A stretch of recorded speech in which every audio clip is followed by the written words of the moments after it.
On y va ? Vous êtes prête ? Bon. Oui.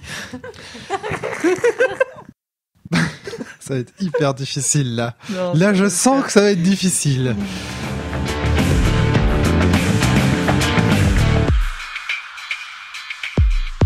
Bonjour à tous et bienvenue sur le podcast hebdomadaire de la cellule. Avec aujourd'hui Flavie. Flavie, ça va la pêche ? Ouais. Et nous sommes aujourd'hui avec Emmanuel Meffray, bonjour. Hello. Alors là, elles sont on fire, hein, je vous préviens. Elle se marre depuis trop longtemps. On a même eu du mal à commencer ce podcast. Emmanuel Meffray est avec nous, de retour sur le podcast de la cellule. Ça faisait tellement longtemps qu'on n'avait pas entendu ta voix. Super longtemps, vous m'avez manqué. Et oui. Putain. Et pourquoi ? Parce que t'es parti à l'autre bout de la planète. La planète, à Toulouse. Ouais, c'est ça. Le sud, quoi, l'endroit où on n'est pas si mal, d'accent, finalement. je suis un peu déçue. Si. Non, et j'arrive toujours pas à dire chocolatine. C'est non, je suis pas intégrée. Paris dit pain au chocolat. Alors la France dit pain au chocolat. Oh mon Dieu, je suis en train de jouer avec les potards pour essayer de calmer un peu les oscillations de ce podcast. Je crois que j'ai vraiment bien du mal à gérer ça. Alors Emmanuel, est-ce que tu pourrais nous parler un petit peu de toi ? Parce que Flavie, on la connaît, elle co-dirige la cellule depuis des années. Elle essaye de faire un jeu de rôle, mais bon, on en verra la couleur, je ne sais pas. Au moins en 2022. Animatrice de Pédagofly, avec un peu de chance, on aura peut-être des vidéos un jour. Yeah. Hein, qui sait. Ça va venir plus vite que prévu, ça, je pense. D'accord, ok. Pas en 2022. Non mais c'est bien, ça, je te le fais dire dans les podcasts, comme ça ça va nous obliger, tu vois, on va aller plus vite. Hein ? C'est pas pour ça que je vais plus vite sur mon jeu de rôle. Hein. Non, ça, c'est Tu m'avais dit on va faire un podcast, comme ça va te motiver. Bah ouais, mais le boulot fait que... Voilà. Mais tu t'es débloqué quand même sur le passage récemment. Ouais, d'ailleurs on va en parler ce On soir. va en parler parce que ce c'est un soir. podcast de garage. Voilà, et donc on va parler aussi du jeu de Flavie, du coup par la même occasion. Alors Emmanuel, on revient à toi. Quelles sont tes actus ? Qu'est-ce que tu fais là de beau là ? Plouf. Bon, je fais semblant d'être prof, un peu quand même, hein, parce que bon, il faut. Et puis sinon, j'essaye de faire pas mal de trucs de mes 10 doigts. J'essaie de diversifier un peu. Il y a toujours un peu d'écriture qui traîne. Il y a un peu de peinture qui s'y met aussi. Du coup, Ça m'intéresse de voir. Ouais, je montre. Il y a le gros du travail De là, ça l'aquarelle, a été apparemment. beaucoup d'aquarelle et encre. J'ai bossé sur des haïkus de copains. Parce que finalement, j'aime bien le transmédia. On se cachera pas. Hein, quand on commence à associer des arts un peu divers et variés, c'est cool. Ouais. Donc ça a été une belle inspiration. Voilà, avec un type qui s'appelle Grégory Métayer, un autre qui s'appelle Clément Salmy. On a fait un petit truc à 3. On a remué les méninges. Et puis, il y a une petite expo qui est née, qui va passer de ci, de là. Donc Cool. voilà, haïku, aquarelle. Et puis, je continue sur la lancée en essayant de développer un peu le truc. Ça se met en place. Je dirais même high cool. Oh yeah, on est vendredi soir, je dis oui. C'est Je te dirais parti. peut-être pas ça en début de semaine, mais écoute, là, moi, ça reste tout à fait une blague correcte. D'accord, ok. Donc voilà pour Et puis, ça. un spectacle et puis, aussi. Ah, et le spectacle. Alors ça, c'est bon pour les oscillations de tes potards, effectivement. Ouais, ça, c'est les poèmes. Il y a eu beaucoup de poèmes érotico-féministes qui ont été écrits ces derniers mois, qui ont fait l'objet d'un bouquin qui est pas encore tout à fait finalisé, mais ça va venir. On attend le boulot du photographe, toujours pareil, hein, plein d'art. On attend toujours tout ça. l'illustration, de toute façon. On attend C'est toujours les illustrateurs qu'on l'illustrateur. attend, hein. Ouais, c'est ça. Mais bon, il fait un peu froid pour mettre les modèles à nu, donc on va attendre un petit peu encore. Et puis, ça donne un spectacle. Donc, c'est en cours. Ça s'appelle Danse des Flammes. Et puis, voilà, duo, homme-femme. Il y a du féminisme, il y a du désir, il y a du... Il y a du cul. Il y a du cul. Il y a du cul, mais oui, Ah oui, il y a du cul. cul. Il y a du cul partout, Putain, quoi. la forge a mis du cul dans nos parties. Hein. Et Emmanuel là, a mis du cul sur sur scène aussi. Exactement. Voilà. Bravo. Donc, ouais. C'est cool, c'est génial. Donc toi, vraiment, tu es parti. Finalement, tu travailles plus du tout sur du jeu de rôle maintenant, quasiment pas. Tu joues moins qu'avant aussi. Tu nous Je avais joue dit, moins hein. qu'avant. Je suis un peu isolée là. Du coup, l'Ariège pour trouver des joueurs, c'est pas évident. Ceci dit, Et s'il y tu en a bouges beaucoup. qui écoutent, je suis prête. Venez à la maison, il y a de la place. Venez jouer, venez mener, venez tester plein de trucs. C'est vrai que je te disais, En jeu de rôle. En préparation En du jeu de rôle. podcast, je te disais, Pour le aussi cul, que oui, non. Ouais. quand on bouge beaucoup, j'essaye d'être sérieux. Pardon, désolé. Pardon. Non, j'avais pas compris qu'on était sur France Oh là là là. Culture. Oh mon Dieu. Quand on bouge beaucoup, C'est difficile d'avoir des tables régulières et tout, de trouver des rôlistes. Mais voilà, Emmanuel a lancé un appel. Si vous habitez en Ariège, n'hésitez pas à contacter Emmanuel dans les commentaires de ce podcast ou je ne sais où d'ailleurs. Tu es disponible sur Facebook, partout. Manu Meffray, c'est ça? Facebook, Manu M. Ouais, M apostrophe ouais, FRAY, mais je crois même Manu Meffray. qu'il y a mon mail qui doit traîner quelque part sur la page de présentation de des podcasts, effectivement. Voilà, Tout quoi. à fait. Ou Voilà. sinon, pigeon voyageur, signaux de fumée, ça arrivera jusqu'en Ariège. On devrait y arriver. Alors, aujourd'hui, thématique garage. Dans le dernier garage, dans un des derniers garages qu'on avait enregistré, à un moment donné, au cours de la conversation, nous avions fait une espèce de distinction entre, d'une part, l'accessibilité, qui est la façon dont on obtient un jeu de rôle, donc le livre ou la base du jeu, parce qu'on rappelle que un jeu de rôle, c'est pas forcément des livres. Il y a des jeux de rôle qui ont été enregistrés dans les règles, ont été enregistrés en podcast. Il y a des jeux de rôle qui se présentent sous la forme de poèmes. Il y a des jeux de rôle qui se présentent sous la forme de vidéos, comme les jeux de Avery Alder, comme le jeu qu'on avait testé de Avery Alder là, avec la carte, qui était un jeu de cartographie et non pas un jeu de cartes. Mettons-nous d'accord. Nous sommes vendredi très bien, soir. merci. J'ai fait ma semaine. Ok, moi non plus. The Quiet Year, voilà. The Quiet Year, voilà. Donc il y a plusieurs manières d'accéder à un jeu de rôle, d'accéder soit à cette vidéo, à cette base. Ça c'est l'accessibilité. Et puis d'un autre côté, il y a ce qu'on appelle la transmission. La transmission, c'est le moment où enfin on a eu accès à la base du jeu. Et cette fois-ci, l'idée, ça va être de transmettre. Alors, on verra justement qu'est-ce que c'est que transmettre. Puis d'abord, transmettre quoi? On verra qu'en fonction de sa pratique du jeu, on transmet pas forcément la même chose. Mais en tout cas, il y a cette question de la transmission dans le jeu de rôle. C'est-à-dire de la transmission de quelque chose. Est-ce que c'est une partie idéale? Est-ce que c'est une façon de jouer? Est-ce que c'est des règles? Est-ce que c'est un système qu'on cherche à transmettre? C'est tout ça, en fait, qui consiste en la transmission. Et sachant Flavie, qu'on va faire ça, parce que c'est parti d'une grosse interrogation que j'avais. Donc, il s'avère qu'en écrivant mon jeu, j'étais pas satisfaite, parce que c'est un jeu qu'en gros, je crée pour mes amis. Et du coup, écrire des règles impersonnelles, ça m'allait pas. Enfin, je me vois pas... transmettre ça à des gens que je connais pas, et donc je fais gros blanc. Et en fait, je me suis replongée du coup dans les philosophes que j'aimais bien, et donc Quine. Quine qui est mon philosophe. C'est ton Wittgenstein finalement. Oui, peut-être pas à ce point-là, mais et il faut savoir que Quine, en fait, il a écrit un truc qui s'appelle l'indétermination de la traduction. Je vais vous expliquer un peu ce que c'est et je vais vous dire ensuite ce que j'en ai un peu sorti et vers où ça m'amène. Donc voilà, donc là aujourd'hui on va parler de la transmission telle que Flavie, telle que dans ton travail, comment la transmission a posé problème. C'est ça, aujourd'hui. Oui. Donc la transmission, c'est un grand sujet. On va peut-être pas traiter totalement de la transmission dans ce podcast. Ce qu'on va voir aujourd'hui, ce qu'on va essayer de traiter aujourd'hui, c'est la façon dont comment la transmission du passage a été un problème pour Flavie et comment elle l'a dépassé. Comment je commence à la résoudre. Et puis, sur la base de cette expérience-là, on essaiera d'ouvrir un peu le sujet et de voir si on peut pas parler de la transmission en règle générale et compagnie et compagnie. Voilà pour le plan. Flavie, comme vous le savez, quand Flavie est là, il n'y a pas de plan. C'est pour ça que je l'ai annoncé avant. Comme ça, elle pourra mieux le détruire. Voilà. Donc, je suis partie du travail de Quine, de l'indétermination, de la traduction. Alors, pour pouvoir comprendre ce que je vais raconter après, je vais devoir vous parler un petit peu de l'indétermination de la traduction. Dans l'indétermination de la traduction, Quine explique qu'en gros, quand on se parle et si deux personnes qui n'ont pas le même langage se parlent, s'ils montrent par exemple quelque chose, si l'un des deux montre quelque chose en disant gavagai, l'autre ne pourra pas vraiment savoir s'il parle de la fleur, du lapin, des oreilles de lapin, gavagai c'est lapin, du lapin, des oreilles de lapin, ou de la queue du lapin en lui-même, du fait qu'il ait un peu l'âge doux, du fait que ce soit leur lapin idéal. Bref, il y a beaucoup d'indétermination qui reste dans une traduction. Voilà, je reprends juste cet exemple-là parce qu'il faut vraiment bien le comprendre.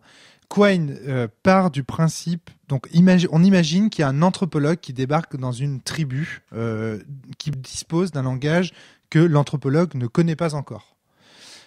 À chaque fois dans cette tribu, il note que lorsqu'un lapin passe dans le champ visuel des gens, il s'écrie en le montrant du doigt « Gavagai, gavagai, gavagai ». Mais ça se trouve, ça peut vouloir dire Dieu, hein. Et alors, ils voient par exemple chez les gens un comportement qui est, ils prennent les arcs et ils se mettent à courir après, tu vois, genre. Tu vois, D'accord, c'est vraiment très précis son exemple. Ouais, il y a des rationalistes qui réagissent comme ça Donc, quand ils voient Dieu, hein. Certains, on peut rapidement se dire que Gavagai, ça veut dire lapin, quoi. Il y a un lapin, tu vois. Un peu comme dans là-haut, quand on dit au chien écureuil, et que hop, il se retourne, hop, écureuil, ou ça, écureuil. Tu vois, il y a un côté comme ça, quoi. Et donc, du coup, l'anthropologue en infère naturellement que Gavagai, ça veut dire il y a un lapin, courons-lui après. Le problème reste où est la forme syntaxique, est-ce que ça veut vraiment dire ça? Bref, il restera toujours une forme d'indétermination dans la traduction, aussi poussée puisse-t-elle être, Voilà. et qu'on ne pourra même jamais dépasser, mais qu'on pourra tendre à me nuire. Plus il y aura de répétitions, plus on se rapproche peut-être de ce que ça veut dire exactement, mais on ne pourra jamais totalement le dépasser. Imaginez par exemple que par la suite, après avoir assisté à cette chose, notre anthropologue assiste à une femme qui est en train de, elle est en train de laver son linge, en train d'éteindre le linge dehors, et il y a un lapin qui passe dans le champ. Et là, pareil, la femme s'écrie « Gavagai, Gavagai », mais cette fois-ci, il n'y a pas de chasseur.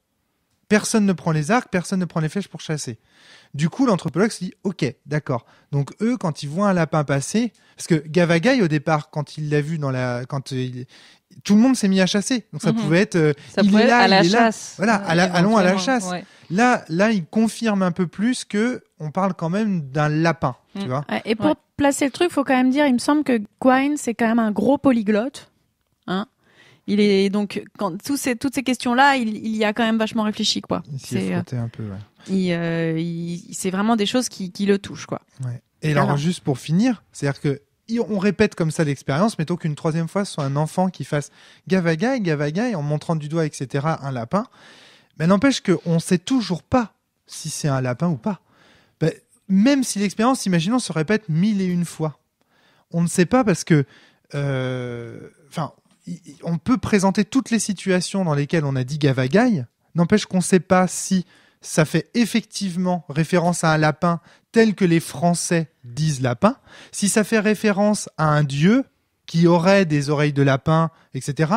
Si ça fait référence au segment temporel de lapin, comme dit Quine, hein, c'est pas moi qui le dis, c'est Quine qui le dit, c'est-à-dire que quand on voit passer un lapin dans le champ visuel, on dit Gavagai, mais si ça se trouve, si le lapin a toujours été là, a toujours été fixe, a toujours vécu dans le foyer, ben quand on le voit, on dit plus Gavagai. On dit par exemple Lola ou Benjamin ou Michel, c'est le nom de tous mes lapins. Donc finalement, comme n'importe quelle déduction scientifique, la seule chose qui permettrait d'avancer un peu dans le raisonnement, ce serait de pouvoir infirmer le truc si par exemple on entendait Gavagai pour autre chose qu'un lapin. C'est là où Quine va plus loin. C'est que Quine dit de toute façon on pourra jamais savoir. Donc ce qui fait qu'on va continuer, c'est qu'on va dire tant pis, il y aura toujours une part d'indéterminé qu'on remettra toujours en fait au crible de l'expérience. Et il faut apprendre à vivre avec ça. Point. Et en fait, c'est ça qui m'a débloqué pour mon jeu de rôle. Alors, vous vous rendez compte, alors juste pour comprendre, parce que moi je trouve ça, alors l'indétermination de la traduction chez Quine, elle est universalisée chez Quine. C'est-à-dire que ce qu'il dit pour Gavagai et pour l'indétermination de la traduction du français vers l'anglais, du français vers le langage des Gavagai, etc., c'est aussi valable du français vers le français. Quand l'enfant apprend, par exemple, à dire maman, en fait, il a ce qu'on appelle une grille devant lui où il a l'habitude, quand ses parents le voient, ils disent « Oh maman, regarde, c'est maman, c'est maman ». Il a une grille qu'il repère, en fait, dans l'image de quoi il repère des grilles qui semblent correspondre à maman. Ah quand cette personne-là, il y a du lait, etc. Enfin, ça a l'air d'être maman. Mais l'enfant va apprendre à vivre en pensant que c'est maman. Mais si ça se trouve, maman en fait ne veut pas dire la même chose pour lui que pour nous. C'est ça qui est très intéressant. Et c'est pour ça, c'est là que le behaviorisme de Quine est important. C'est-à-dire que ce qu'il dit, c'est que c'est pas parce qu'un enfant dit maman dans certaines circonstances qu'il fait forcément référence à la même maman que moi. Ou en tout cas qu'il a le même concept de maman. C'est-à-dire que cette indétermination de la traduction, elle est applicable aussi conceptuellement parlant. Ouais, parce que le concept que l'enfant a de maman diffère peut-être de mon concept à moi De sur maman. certains points, et peut-être qu'on se comprend pas beaucoup ou pas tant que ça, et que ça va amener des quiproquos plus tard qui nous amèneront finalement à aller plus loin sur ce concept de maman pour réussir à nous comprendre. Ce qui veut dire qu'il faut être toujours en rapport avec ce concept, avec des gens que tu vas être de plus en plus amené à être avec des gens avec lesquels tu seras de plus en plus amené à être en contact, pour pouvoir aller de plus en plus loin dans ces concepts-là. Et ça, c'est un problème qu'on trouve, par exemple, en politique. Le terme maman m'y fait penser. Si on prend le terme maman tel qu'il est employé par quelqu'un qui va être au sein de la Manif pour tous, et le terme maman tel qu'il va être employé par une féministe, je veux dire au sens où un féministe, je veux dire au sens de s'inscrivant dans l'histoire culturelle du féminisme, tu vois, ayant lu les œuvres féministes, ayant travaillé ces sujets, etc. Le terme maman ne sera pas employé avec la même tu vois, ce sera pas le même concept parce qu'il n'aura pas les mêmes contours, les mêmes combinaisons de possibilités. Alors je sais bien que ces concepts-là, le concept de l'indétermination de la traduction a été très travaillé, même encore après et dans d'autres courants, etc. Mais je trouve que moi c'est Quine que j'ai lu. Voilà. Ouais, non, mais voilà, c'est intéressant.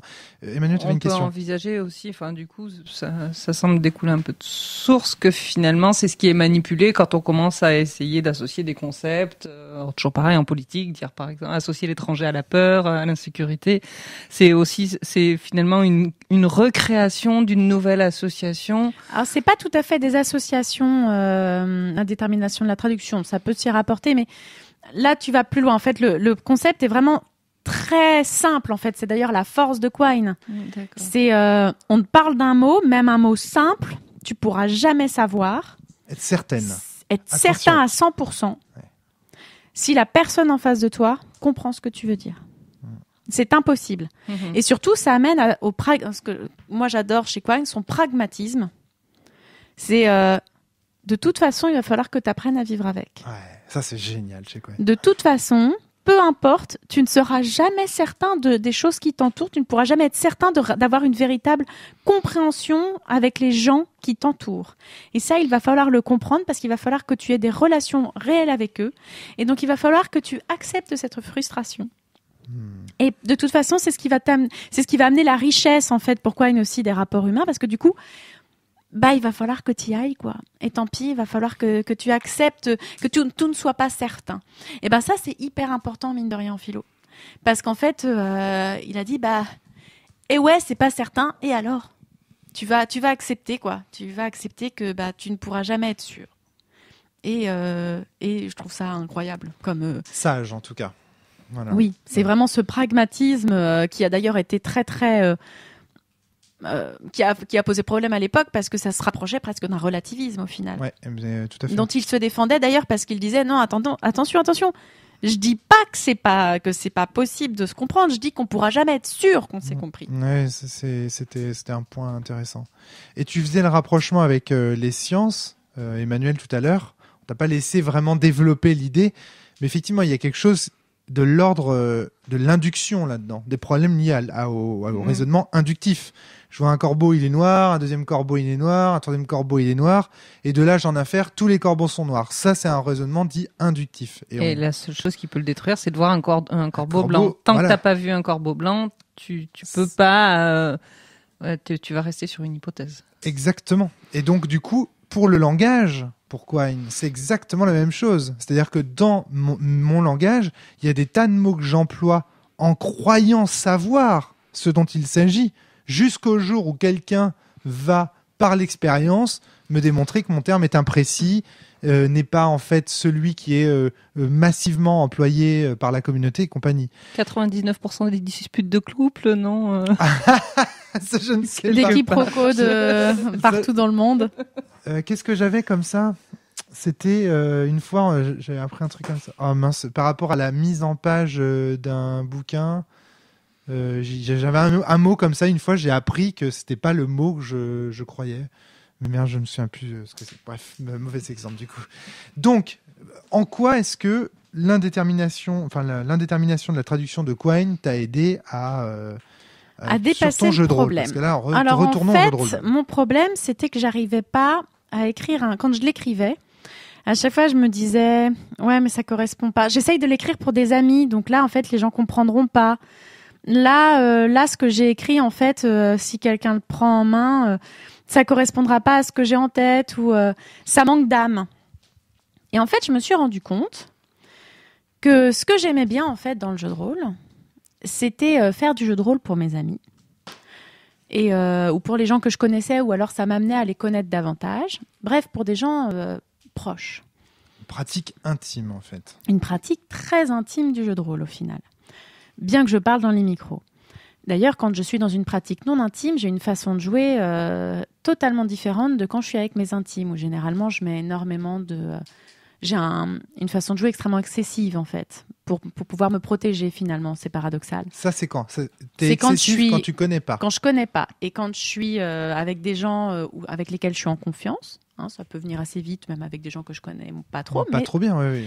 Mais j'ai une façon de jouer un cercle très privé. différent. En fait, un cercle privé, voilà, c'est ça. C'est pas tellement un cercle intime, c'est un cercle privé. Et je me suis rendu compte que c'était lié à ça. Qu'en fait, peu importe ce que je ferais, en fait... Dans le jeu de rôle, il y allait avoir non pas l'indétermination de la traduction, mais l'indétermination de la transmission. Peu importe ce que j'allais écrire, les gens qui me liraient ne seraient pas forcément... je peux pas être sûre qu'ils vont me comprendre, qu'ils vont comprendre ce que je vais écrire, quel que soit ce que je vais faire. Et ça, il va falloir que je l'accepte et que je sois pragmatique. Parce qu'en fait... on dit souvent c'est un idéal, etc. Je pense que la transmission parfaite n'existe pas. Et je pense que c'est prouvé par l'indétermination de la traduction de Quine. Quel que soit ce que tu écriras, tu ne pourras déjà pas être sûr que les mots que tu utilises ont le même sens pour la personne qui va les lire. Donc déjà, de toute façon, on a un problème de transmission. Parce que la seule façon de résoudre ce problème, ce serait que la personne puisse parler après à l'auteur, et qu'ensuite il puisse avoir une relation en se parlant régulièrement, et ça pour être sûr autant que possible que ce qu'on a voulu dire c'était ça. Et même après, on ne pourra jamais être sûr que la personne en fait est totalement le jeu que j'avais en tête. Et du coup, je me suis dit fuck, parce qu'en fait j'avais lu plein de jeux de rôle et tout, et en fait j'étais finalement prisonnière de certains déterminismes, au même sens que le cinéma, etc., sur comment on écrit un jeu de rôle. Et du coup, j'ai décidé de balayer tout ça, et je pense que je vais l'écrire en disant « je ». Ouais. Parce qu'en fait, Alors, ce faut jeu... expliquer, par exemple, l'idée d'une règle avec le jeu, parce que sinon, on ne comprend pas. Parce qu'en fait, par exemple, je disais, eh bien, lorsque vous parlez à la table... vous pourrez leur expliquer que vous allez ensemble construire des personnages. Eh bien, ça, pour moi, c'est caduc. Déjà, le « vous », je m'adresse à qui ? La personne qui lit ça peut se demander si je m'adresse à elle, si je m'adresse pas à un groupe plus grand de personnes, etc. Et elle peut se demander qu'est-ce que c'est une création de personnage, etc. Il y a plein de choses qui vont pas. Donc, j'ai décidé, en fait, de décrire ce que moi, je fais Voilà. de mon espace personnel, de ma propre expérience. Parce qu'en fait, je pense que c'est la seule façon que je puisse transmettre vers moi, finalement, ce que je fais. Et ensuite, de toute façon, je peux pas être sûre que vous le comprendrez. Donc, je vais plutôt marquer ce que moi je fais plutôt que vous donner des indices sur ce que vous devez faire. Je vais décrire comment je fais. Et si je décris comment je fais, je vois pas pourquoi je devrais parler à l'impersonnel. D'autant qu'en plus, j'ai une pratique personnelle sur ce jeu. Donc, ça n'a pas de sens d'essayer de le rendre impersonnel. Ça veut aussi dire autre chose. Ça, c'est intéressant. Donc, solution numéro 1 que tu as trouvé pour dépasser ce truc de comment je vais pouvoir transmettre mon jeu, c'est de dire « je ». C'est-à-dire, concrètement, de présenter les règles à la première personne du singulier en disant « voilà, je rassemble mes joueurs » ou même « je rassemble mes amis » parce qu'en réalité, c'est plutôt ça. Je prépare ceci, cela. Je leur demande de lancer ceci, cela, etc., etc. Donc, c'est intéressant parce que dans les bases de jeux de rôle, on a tout vu là, de ce côté-là. On a vu le « tu » par exemple, dans Démiurge ou dans Sens. On a vu le il de la plupart des bases de jeux de rôle, le vous dans certains jeux aussi. Et là, toi, tu te lances dans le jeu, en fait. Tu vas utiliser le jeu. Et tu trouves ça beaucoup plus en adéquation avec les problématiques que tu as rencontrées, les problèmes, que tu as rencontrés. Oui, parce qu'en fait, ça aussi, autre chose, c'est à force, en fait, je finissais par me laisser un peu pourrir par tout ce que j'avais pu lire et entendre. Donc, ce principe que la transmission doit être exhaustive. Il ne faut laisser aucun blanc. Expliquer l'intégralité des choses que tu fais. C'est impossible. Pour moi, c'est impossible. Il y a une partie du corps, il y a une partie de ma personnalité, il y a une partie de tout ça qui est impossible. Donc, je vais décrire ce qu'il me semble faire. Et après, aussi bien que ce sera possible, mais je ne vais pas viser l'exhaustivité. Parce que je pense que viser l'exhaustivité, déjà, n'est pas possible pour créer un jeu. Et ensuite, je pense qu'on passerait, du coup, à côté de ce que je veux essayer de transmettre avec ce jeu, c'est-à-dire une idée de l'intimité avec des gens que tu aimes. Pourquoi est-ce que tu crées des jeux ? Pourquoi moi, je crée des jeux pour des gens que j'aime ou que je veux apprendre à connaître ? Parce que c'est ça, au final, le passage. Tu sais, j'ai envie... Le passage, c'est le nom du jeu de Flavie. Hein. Ouais, c'est quand je fais jouer le passage, c'est que j'ai envie de poser des questions à mes amis ou aux gens que je connais, de provoquer des débats avec eux, j'ai envie d'avoir aussi un moment extrêmement bienveillant avec eux. D'ailleurs, on doit faire un repas avant, etc. Je veux dire, comment est-ce que tu veux tout décrire ? Enfin, c'est juste pas possible dans l'idée que je me fais du jeu. À un moment, ce jeu, il est trop lié à moi, en fait. Donc, soit je fais un crève-cœur et j'essaye de faire un jeu qui ressemble à des jeux que j'ai vus dans des milliers de pages, soit j'essaye de faire un jeu qui me ressemble. Et auquel cas, je peux pas faire ça. Parce que de toute façon, il y aura toute une indétermination dans la transmission que du coup, je ne pourrai pas gérer. Donc, autant trouver une façon d'écrire qui va permettre de dépasser ça pour me débloquer. Alors, exemple concret, pour qu'on comprenne bien. Si par exemple, moi j'ai remarqué qu'avant chaque partie de jeu de rôle, tu viens me faire un bisou. Est-ce que ça veut dire concrètement que dans la base du jeu de rôle, il y aura écrit je fais un bisou à Romaric, puis je me pose, etc. Je t'en fais aussi pendant la partie. Donc, voilà. Alors, donc est-ce qu'à un moment donné, tu le mettras dans ta base ? Je peux pas vendre Romaric avec le jeu. Non, mais c'est pas le problème. Le but n'est pas de le vendre d'ailleurs. Mais... Ah, mais c'est très intéressant ce que tu dis là. Ça veut dire que du coup, tu ne décris pas vraiment ta pratique. Tu décris ta pratique, le jeu que tu emploies là, c'est pas vraiment ta pratique à toi. C'est mon jeu en tant que MJ, pas en tant que Flavie. Ah, donc tu vois, déjà, tu viens de mais les de deux dériver, sont, là, mais déjà. les deux, mais le problème c'est que les deux sont extrêmement liés. Oui, bien sûr. Alors, je sais bien que ça paraît être des problèmes de fond de tiroir, mais c'est peut-être mon côté extrêmement perfectionniste, mais ça me bloque complètement. Ah, non, mais c'est pas des problèmes de fond de tiroir, on est en plein dans l'actu du JDR là. Je crois qu'on retrouve un peu les préoccupations qu'on a, le système dosateur déjà, et cette question qu'on pose à chaque fois qu'on fait un one-shot de est-ce que c'est vraiment représentatif du jeu et de ce que tu as déjà vécu avec ce jeu-là, etc. Et l'intérêt de l'indétermination de la transmission, c'est que ça pourra avoir l'air représentatif, mais on ne pourra pas en être certain. Et c'est pas grave, faudra être pragmatique, faudra accepter que ça qu'on puisse penser que c'est représentatif, mais en fait, ça ne l'est pas. Et en vrai, est-ce que c'est grave ? Oui. Non, mais en fait, moi, je me pose une question. Grave. Mais moi, je me pose en fait une question. C'est-à-dire que si l'intérêt, c'est la partie. Moi, j'ai envie de faire justement. Alors, moi, j'ai envie justement. Pourquoi ? Alors, du coup, la question que je me suis posée après, c'est si vraiment je le fais pour mes potes et pour les gens que j'aime, est-ce que c'est utile que je l'écrive ? Ça, c'est une bonne question. Parce que du coup, je me suis posé la question. Et je me suis dit que ça se trouve, il y avait des gens comme moi qui aimaient les contes, etc. Et que ça leur plairait, en fait, de lire ce jeu. Voilà, pourquoi pas. Et d'y jouer. Et oui, il y a des choses dans ce jeu que j'aimerais transmettre. Je trouve que c'est chouette de pouvoir jouer dans cet univers de contes en étant adulte et de poser en même temps des problématiques existentielles liées au monde réaliste. Qui est un truc, moi, qui me touche, voilà, personnellement. Donc, je pense que je vais l'écrire quand même. Mais, ça pose la question de je l'écris pour qui ? Et c'est pour ça que, du coup, je passe au jeu, parce que je vais l'écrire pour des gens qui, comme moi, voudront être dans un cercle intime quand ils vont jouer. Parce que je pense que c'est un jeu qui est injouable en convention, par exemple. Et je ne veux pas qu'il soit joué en convention. Ça n'a pas de sens, en fait. Oui, finalement, ça voudrait dire que tu en as fait quelque chose qui est complètement différent par rapport à l'objectif. Exactement, d'où le fait qu'il faut que j'évite de l'écrire comme un jeu de rôle normal, en mode impersonnel. Alors, juste pour pas dans les conventions, ce que tu veux dire, c'est que ce jeu ne peut pas se jouer dans un cadre public. Non, il ne peut Dans un se cercle jouer, public. et puis surtout, il ne peut se jouer qu'avec des gens que tu connais. Voilà, c'est ça. Parce que comme du coup, on est amené dans ce jeu à aller vers des problématiques qui posent question, il faut connaître les gens. Ah, donc connaître, ça va au-delà même du privé, là. Il faut connaître les gens pour pouvoir avoir discuté avec eux des problématiques qui les intéressaient et tout, voir ce qu'ils pensent ou pas, jusqu'où on peut aller, etc. Je pense qu'il faut connaître les gens.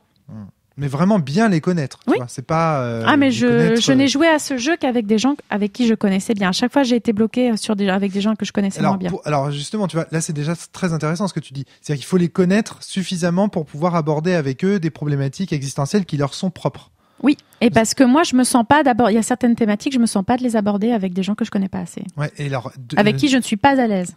Mais il faut aussi que les gens autour de la table se connaissent. Oui. Parce que tu peux pas demander, parce que si toi tu connais individuellement chaque personne, mais que les autres autour de la table ne se connaissent pas entre eux, ça engendre d'autres types de problèmes. Ouais, aussi. ouais, mais on est d'accord. De toute façon, c'est des groupes d'amis à chaque fois que j'ai réuni, des gens qui se connaissaient bien. Parce que c'est quelque chose d'intime au final que soulève ce jeu. Et qui fait que du coup, pour moi, mais globalement, moi, je suis désolée de le dire, mais enfin, je l'ai dit tout à l'heure, hein, quand je joue dans un cadre beaucoup plus large, j'ai une façon de jouer qui est pas la même que quand je suis dans mon cercle intime. Dans mon cercle intime, je vais aller beaucoup plus loin, je vais être beaucoup plus posée, je vais rire beaucoup plus. Lorsque je suis dans l'excessif, c'est que je me sens pas forcément à l'aise dans le groupe, en fait.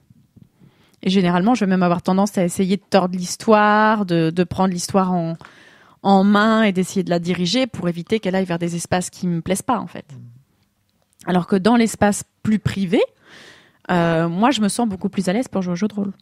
D'accord, ouais. Ça ne veut pas dire que je ne peux pas jouer avec des gens que je connais pas. C'est juste que j'ai pas la même méthode de jeu. J'ai pas le même jeu, en fait.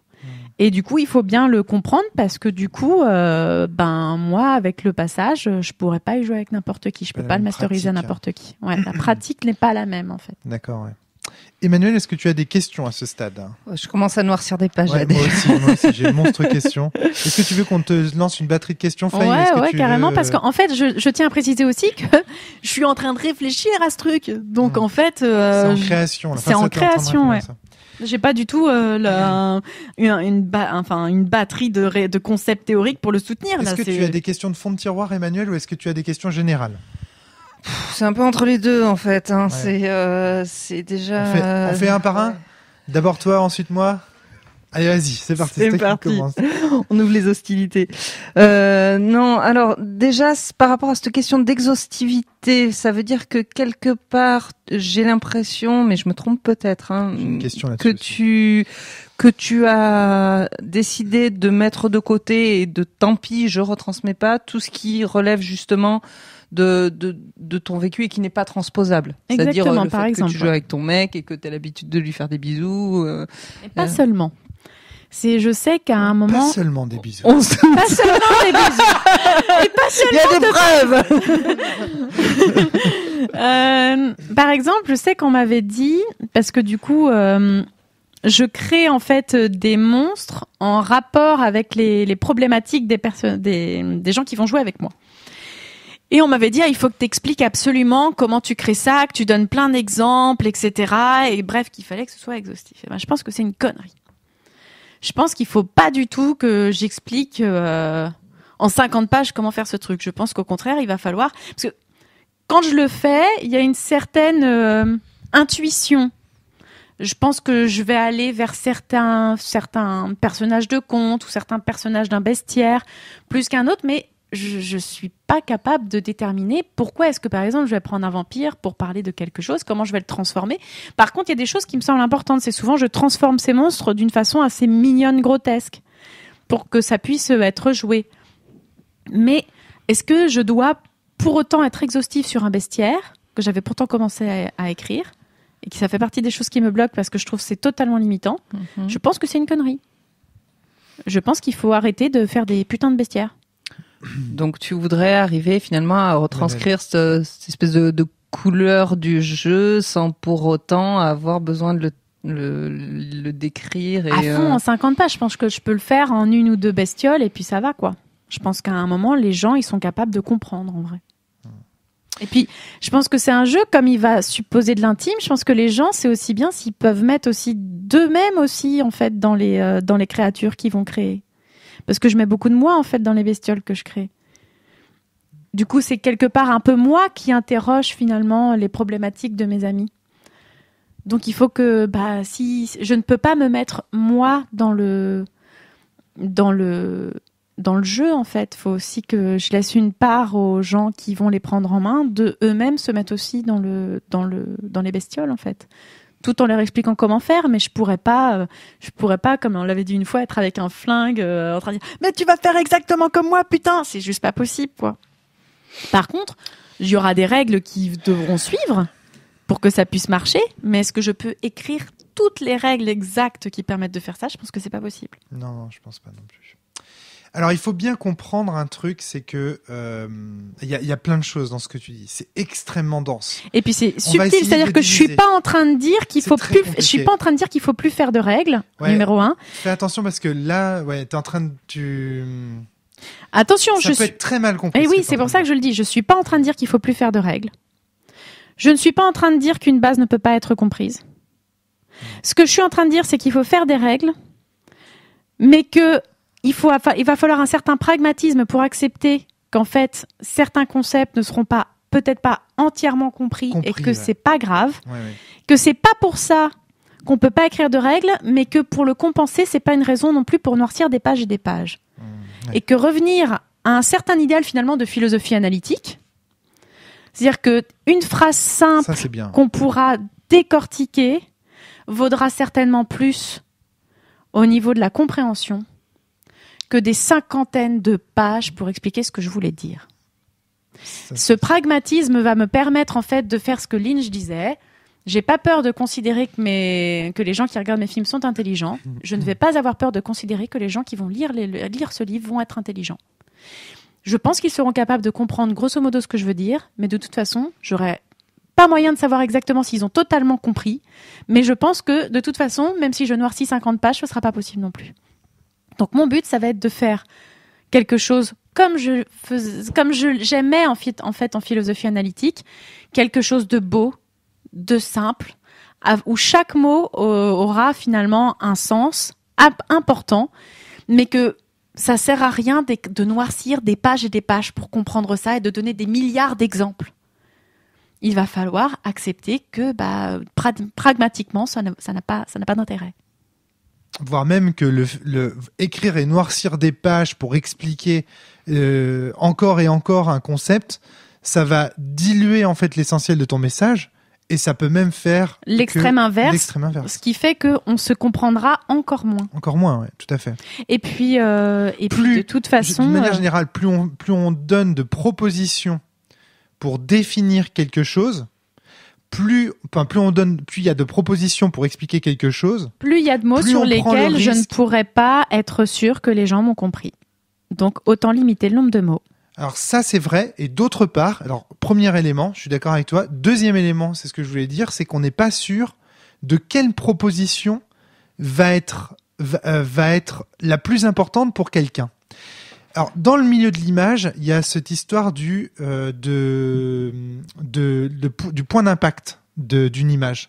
Si deux personnes différentes regardent une même image, certains vont voir dans l'image un élément, par exemple la maigreur d'un personnage, alors que d'autres verront dans cette même image un ray de lumière, etc., etc. Ça, je l'ai appris. Enfin, j'ai vu une émission récemment, un arrêt sur image en fait sur le sujet. J'ai trouvé ça super intéressant sur la couverture du Nouvel Obs suite à MeToo. Bref, de toute façon, je vous invite à vous abonner à Arrêt sur Image. C'est pas cher, 45 € par an, c'est vraiment pas cher.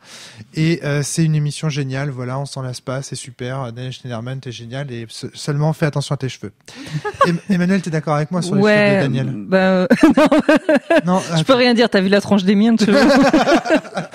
Non, par contre, ouais, sur ce côté lecture, ça fait partie des exercices que j'ai fait quelques fois et qu'on a refait là, ne serait-ce que la semaine dernière sur une expo. Non, arriver à créer un texte, écrire un poème sur une image. Et voilà, j'ai bossé avec les œuvres d'une petite nénette qui s'appelle Louison Poisson. On s'est retrouvés avec mon compagnon à écrire chacun des textes, des fois sur les mêmes œuvres.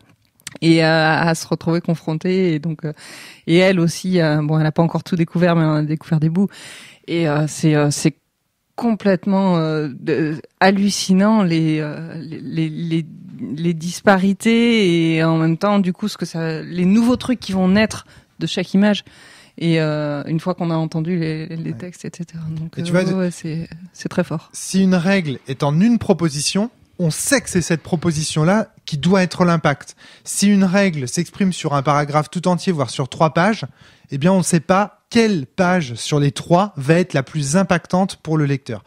Donc ça, voilà, c'est évidemment un point assez essentiel, je pense, de ta démonstration. Ce qui est marrant, c'est que, mais il me semble que c'est des travaux de Barthes, là aussi sur la mort de l'auteur et compagnie, qui évoquent ces sujets. Peut-être, je l'ai pas lu. Ouais, ok. J'ai pas réussi encore non plus. Non, moi non plus. Hein. J'avoue avoir lu des articles sur le sujet par la force des choses. Mais parce que c'est rigolo, parce que quand je parlais du jeu, même avec des amis proches, à chaque fois on me disait faut que tu mettes ça, faut que tu mettes ça, faut que tu mettes ça. Et non, faut pas que je mette l'intégralité de ce qu'il me disait. Faut que je mette ce que moi j'utilise pour créer le jeu. Point. Et alors, en même temps, on se retrouve à revenir un peu sur notre lapin du départ, qui est que une seule proposition te donne une base, mais je suis presque en train de dessiner un petit carré sur ma feuille. C'est-à-dire que j'ai presque envie de penser que 4 propositions, ça délimite un espace, quoi, et qu'il faut au moins, même un triangle, il en faudrait au moins 3 pour délimiter un espace. Je sais pas si vous voyez ce que je veux dire. Moins tu donnes de propositions, Flavie, et plus tu prends le risque qu'on ne comprenne pas ce que signifie gavagai. C'est l'ensemble des expositions du terme gavagai chez Quine qui nous permettent quand même de préciser un peu plus le concept. Peu importe le nombre de propositions, de toute façon, je serais pas sûre. Donc, il va falloir que moi, je mette un nombre. Parce que là, je suis rendue à un nombre de mots. C'est juste absurde, en fait. Moi, je vais tout réécrire, là.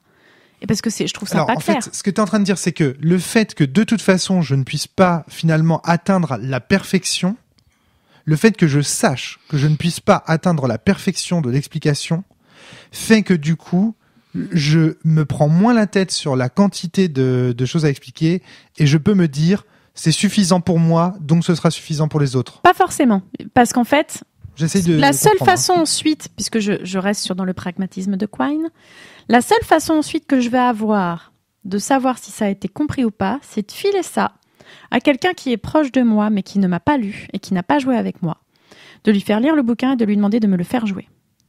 Et de voir s'il a compris. Et de voir s'il a compris mon gavagai. Alors ça, c'est très intéressant, parce que ça répond à une question que je voulais te poser. C'est, dans la transmission, qu'est-ce que tu transmets ? Et là, on voit que le test ultime pour toi, c'est de jouer avec la personne qui a lu ton travail et de voir si oui ou non, il joue comme toi. Et de voir si cette personne va essayer de me comprendre comme moi j'essaye de comprendre les amis à qui je fais jouer. Très bien, très très bien. Donc ça veut bien dire que dans le fond, ce que tu recherches, c'est à faire en sorte que la personne qui va faire, il faut être très clair.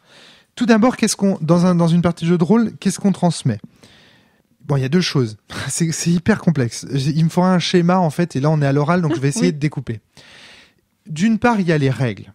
Les règles, ce sont les propositions qui sont contenues dans la base du jeu.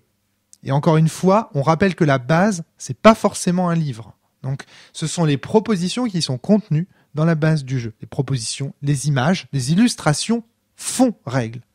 Une illustration est une règle. Attention, une partie de l'univers, c'est une règle.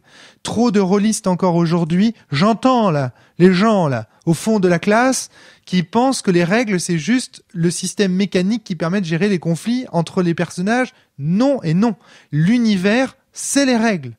Quand on dit, je reprends l'exemple de ce bon vieux Jérôme Larrey, quand on dit que les Amazones n'ont pas de sein car elles doivent pouvoir tirer à l'arc, c'est une règle. Cela sous-entend que si vous jouez une Amazone, elle n'aura pas de sein. Donc même les propositions de l'univers sont des règles.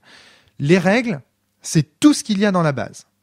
Et il ne faut pas confondre ces règles avec le système qui est, lui, ce qui se passe ce soir autour de la table. C'est-à-dire, concrètement, quelles ont été les règles que l'on a appliquées autour de la table ce soir, indépendamment du fait qu'elles soient inscrites ou non dans la base du jeu. Le système, ce sont les règles telles qu'elles s'appliquent maintenant, ici, ce soir, etc., etc. Quand on dit système does matter, on ne dit pas règle does matter. On dit aussi le système autour de la table, puisque c'est ce qui a créé la partie. Exactement. Et les tenants du système does matter veulent dire aussi, bien entendu, que quand quelque chose dysfonctionne au cours d'une partie, il faut regarder le système du jeu, c'est-à-dire les règles telles qu'elles ont été appliquées ici et maintenant, ce soir. Et non pas, évidemment, système does matter, ça veut pas dire, bon, ça dysfonctionne là ce soir, hein, donc je vais aller regarder dans les règles du jeu pourquoi ça dysfonctionne. Non. On commence d'abord par regarder ce qui se passe ici et maintenant ce soir, la partie elle-même, puis ensuite on regarde si ce système est en adéquation avec les règles telles qu'elles sont écrites dans le jeu. Ça n'a rien à voir, voyez un peu la différence. Donc, qu'est-ce qu'on transmet ? J'en reviens à ça. Les règles sont là pour transmettre à un lecteur l'idée d'un système. C'est-à-dire, en gros, on va transmettre en tant qu'auteur, on doit faire en sorte que quand quelqu'un, n'importe qui, va prendre le livre, va prendre la base du jeu, encore une fois, il ne s'agit pas uniquement d'un livre, mais je prends un livre parce que c'est encore ce qui est de plus répandu aujourd'hui. Quand le gars prend le livre, la fille prend le livre, il l'ouvre, et là, il doit, en lisant les règles, imaginer le système autour de la table. Il doit imaginer la partie type du jeu. Et quand il l'a imaginé, quand il a ça en tête, là, lui-même va pouvoir faire un effort de transmission qui va être le soir où il va vouloir jouer, d'expliquer. À ce moment-là, il devient animateur de la partie, d'accord ? Pas forcément MJ, pas forcément joueur. Il devient animateur de la partie, c'est-à-dire qu'il va expliquer les règles telles qu'il les a comprises et mettre en place ce qui sera le système de la partie. En sachant que il fait au mieux parce que fait système aussi si par exemple un joueur a faim, c'est pas lui qui l'a décidé, c'est pas l'animateur du jeu qui l'a décidé, hein. Pour autant, ça va faire système. Le fait que Flavie est très faim, je peux vous jurer que ça va influencer votre expérience de jeu, hein, parce que quand elle a faim, je suis grave désagréable. Elle est pas agréable.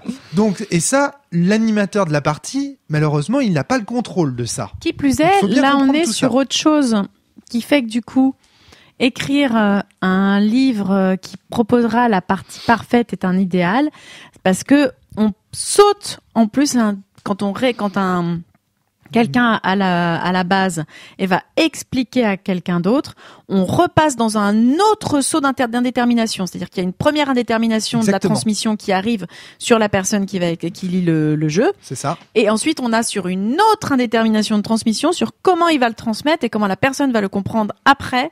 Quand il va lui expliquer. C'est-à-dire que le jeu de rôle, par définition, c'est du téléphone arabe. Au sens, alors je sais pas du tout si cette expression est raciste ou pas. Je ne sais pas. Mais en tout cas, voilà, c'est concrètement ce que dans le langage populaire on appelle du téléphone arabe. C'est-à-dire que A transmet à B, qui va transmettre à C. Sauf et que ensuite là, C et B tous ensemble probablement d'un point de vue pragmatique, il va se passer ce que la base avait prévu, mais on ne peut l'envisager que d'un point de vue pragmatique. On ne peut pas le savoir. On ne peut pas le savoir, exactement. Ça, c'est très intéressant ce que tu dis là.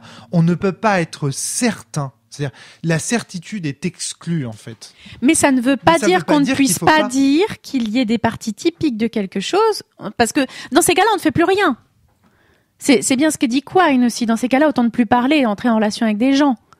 C'est que à un moment, si on veut pas rester bloqué, sachant que Quine, c'est quand même quelqu'un qui a appris des tonnes de langues, pas des tonnes. Bref, je crois qu'il connaissait 5 ou 6 langues, je sais plus. Bref, et il a quand même appris des langues alors qu'il connaissait ce problème de l'indétermination de la traduction.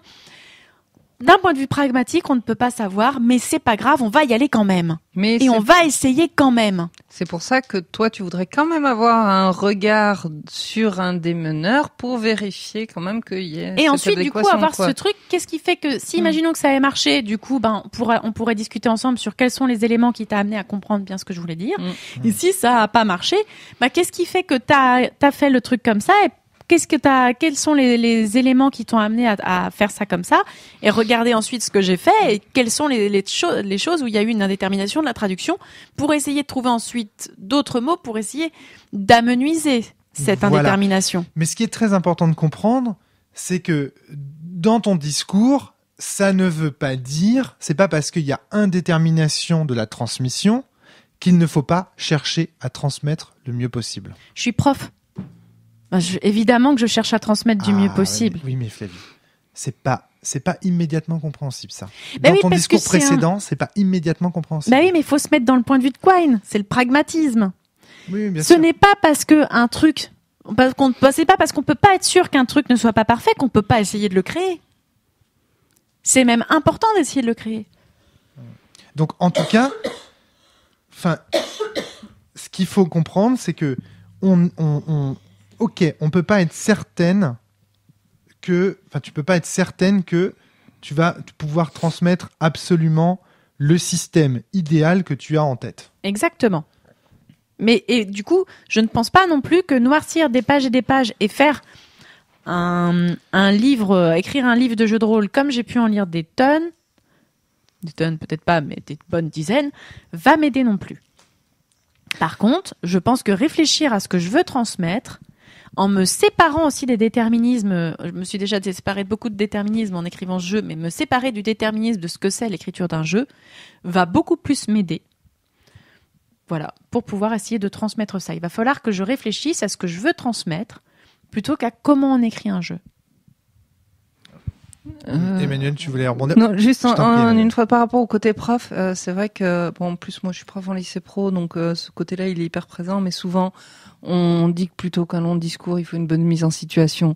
Et c'est là aussi que est un peu le problème, c'est que ce sera encore plus simple pour les gens de prendre en main ton jeu de rôle s'ils l'ont vécu que qu'à travers un bouquin. Il y a toujours ce problème du biais et du truc qui vaudra jamais un vécu et une pratique. Il y a en pédagogie, il y a une dame qui s'appelle Margot Linas qui a travaillé sur un sujet qui s'appelle les savoirs transparents, qui est quelque chose de très intéressant et que j'ai vécu aussi. Je pense que ça vient aussi de là, en fait, ce truc de l'indétermination de la traduction. De toute façon, le jour où j'ai lu Quine, ça a changé ma vie.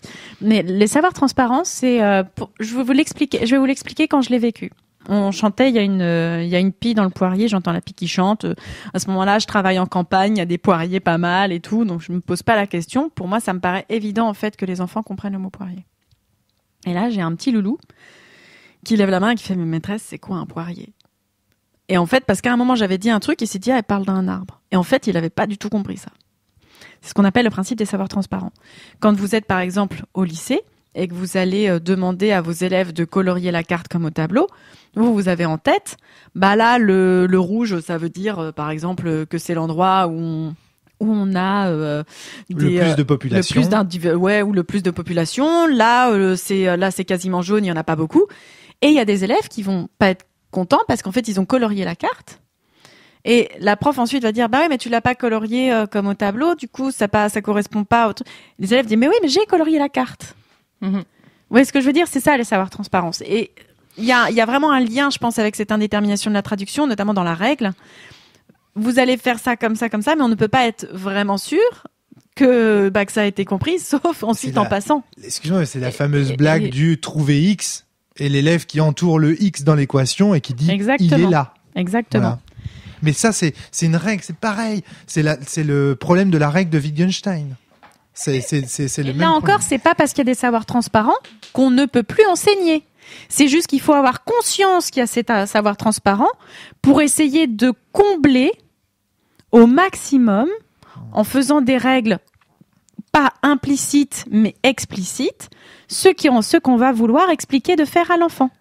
et à l'apprenant. Et là, on retrouve ça, je trouve, dans l'indétermination de la transmission. C'est pas parce qu'on est au courant qu'il y a une indétermination de la transmission qu'on va se dire, oh bah, c'est pas grave, du coup, je le fais comme je veux. Et puis, de toute façon, maintenant, on n'a qu'à dire que c'est plus possible de faire des règles et que voilà. Non! Dans ces cas-là, on est au courant de ça. Et donc, il va falloir essayer, du coup, de faire des règles explicites, claires et simples. Et c'est compliqué. Alors du coup, pour le côté simple, moi j'aurais plutôt l'intuition de dire qu'il faut rajouter des précisions, donc rajouter des mots. Oui, mais pas trop. Justement, c'est ça le truc. C'est là encore, on retrouve le juste milieu d'Aristote, tu vois. C'est que Flavie dit, il faut pas en faire trop, il faut pas en faire trop peu. Il faut en faire assez pour soi. Moi, j'ai l'impression qu'il y a ça aussi, le côté pour soi. Et puis, moi, de ce que j'ai pu voir, c'est-à-dire que quand je donne trop d'exemples en classe, je suis désolée, je parle, parce que, évidemment, moi, je fais forcément un lien avec mon métier. Quand je donne trop d'exemples, c'est là où ils se plantent. Mm-hmm. Parce qu'en fait, ils savent plus, en fait, il y a trop d'exemples, donc en fait, ils me mélangent tout, et c'est là où j'ai les plus mauvais résultats. Si je ne donne qu'un seul exemple, c'est là où ça fonctionne. Du coup, il faut avoir réfléchi à l'exemple qu'on va donner. Et c'est pour ça qu'en début de carrière, je me disais, ça va être à la bonne again, je vais leur expliquer. Et je me plantais à chaque fois. Maintenant, la majorité de mon travail de prof ne consiste pas à entre guillemets, préparer ce que je vais leur donner, mais plutôt à préparer les consignes. Manu, tu voulais ajouter quelque chose ? Parce que t'as plein de questions, en fait. Ouais, plein de trucs. Ouais, si c'est autre chose, est-ce que je peux ajouter mon Ouais, élément ? vas-y. C'est juste, moi, ça me fait penser à Wishmaster. Et c'est pas une blague. C'est-à-dire qu'en fait, ce film. Non, mais ce film est très intéressant. En réalité, moi, ce qui est ouf, c'est que je l'ai vu comme un film d'horreur quand j'étais gamin. Enfin, quand j'étais au lycée, je crois bien. Donc, Wishmaster, c'est quoi ? C'est l'histoire d'un génie, à la génie d'Aladin, tu vois, qui exauce des vœux. Sauf que. Et c'est pas des vœux ratatouille. Non, c'est pas des vœux ratatouille comme dans Avez-vous déjà vu ? Non, en fait, c'est un génie qui est foncièrement malveillant. Et donc du coup, quand vous lui demandez un vœu, il va vous exaucer le vœu, mais tel que lui, il l'a compris. Par exemple, il y en a une qui dit je veux être belle. Je veux la jeunesse éternelle. Il dit exaucer et il la transforme en statue. En mannequin. Dans une vitrine de magasin. Voilà. Ouais, et donc, en fait, ce film ne m'a pas du tout marqué la réalisation est pourrie. Moi, il me fait penser à un méchant de Buffy.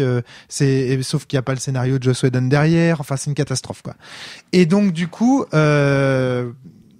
parce que Joss Whedon est très fort, mais les mannequins et tous ces monstres sont un peu ridicules.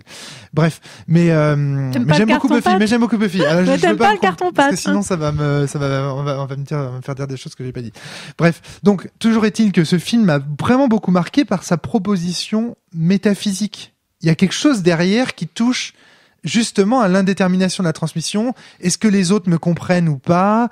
Et pourquoi ils me comprennent? Et qu'est-ce qu'ils veulent faire de ce qu'ils comprennent? Tu sais que c'est depuis que j'ai vu ce film que je fais gaffe quand je fais un souhait en soufflant mes bougies et tout, pour être vraiment sûr que on va pas me faire de trucs que je veux pas qu'on me fasse. Mais justement, Flavie, on est dans le cadre, exactement dans le cadre de cette conversation. C'est-à-dire, qu'est-ce que c'est que de dire suffisamment de faire suffisamment de propositions pour être sûr, non pas sûr et certain, mais sûr à 90%, tu vois, la quadrature du cercle que nous fait Emmanuel depuis tout à l'heure sur sa page, qui ressemble à une croissance d'ailleurs. Elle est faite la croissance. C'est bon, ça va mieux là. On sent mieux là.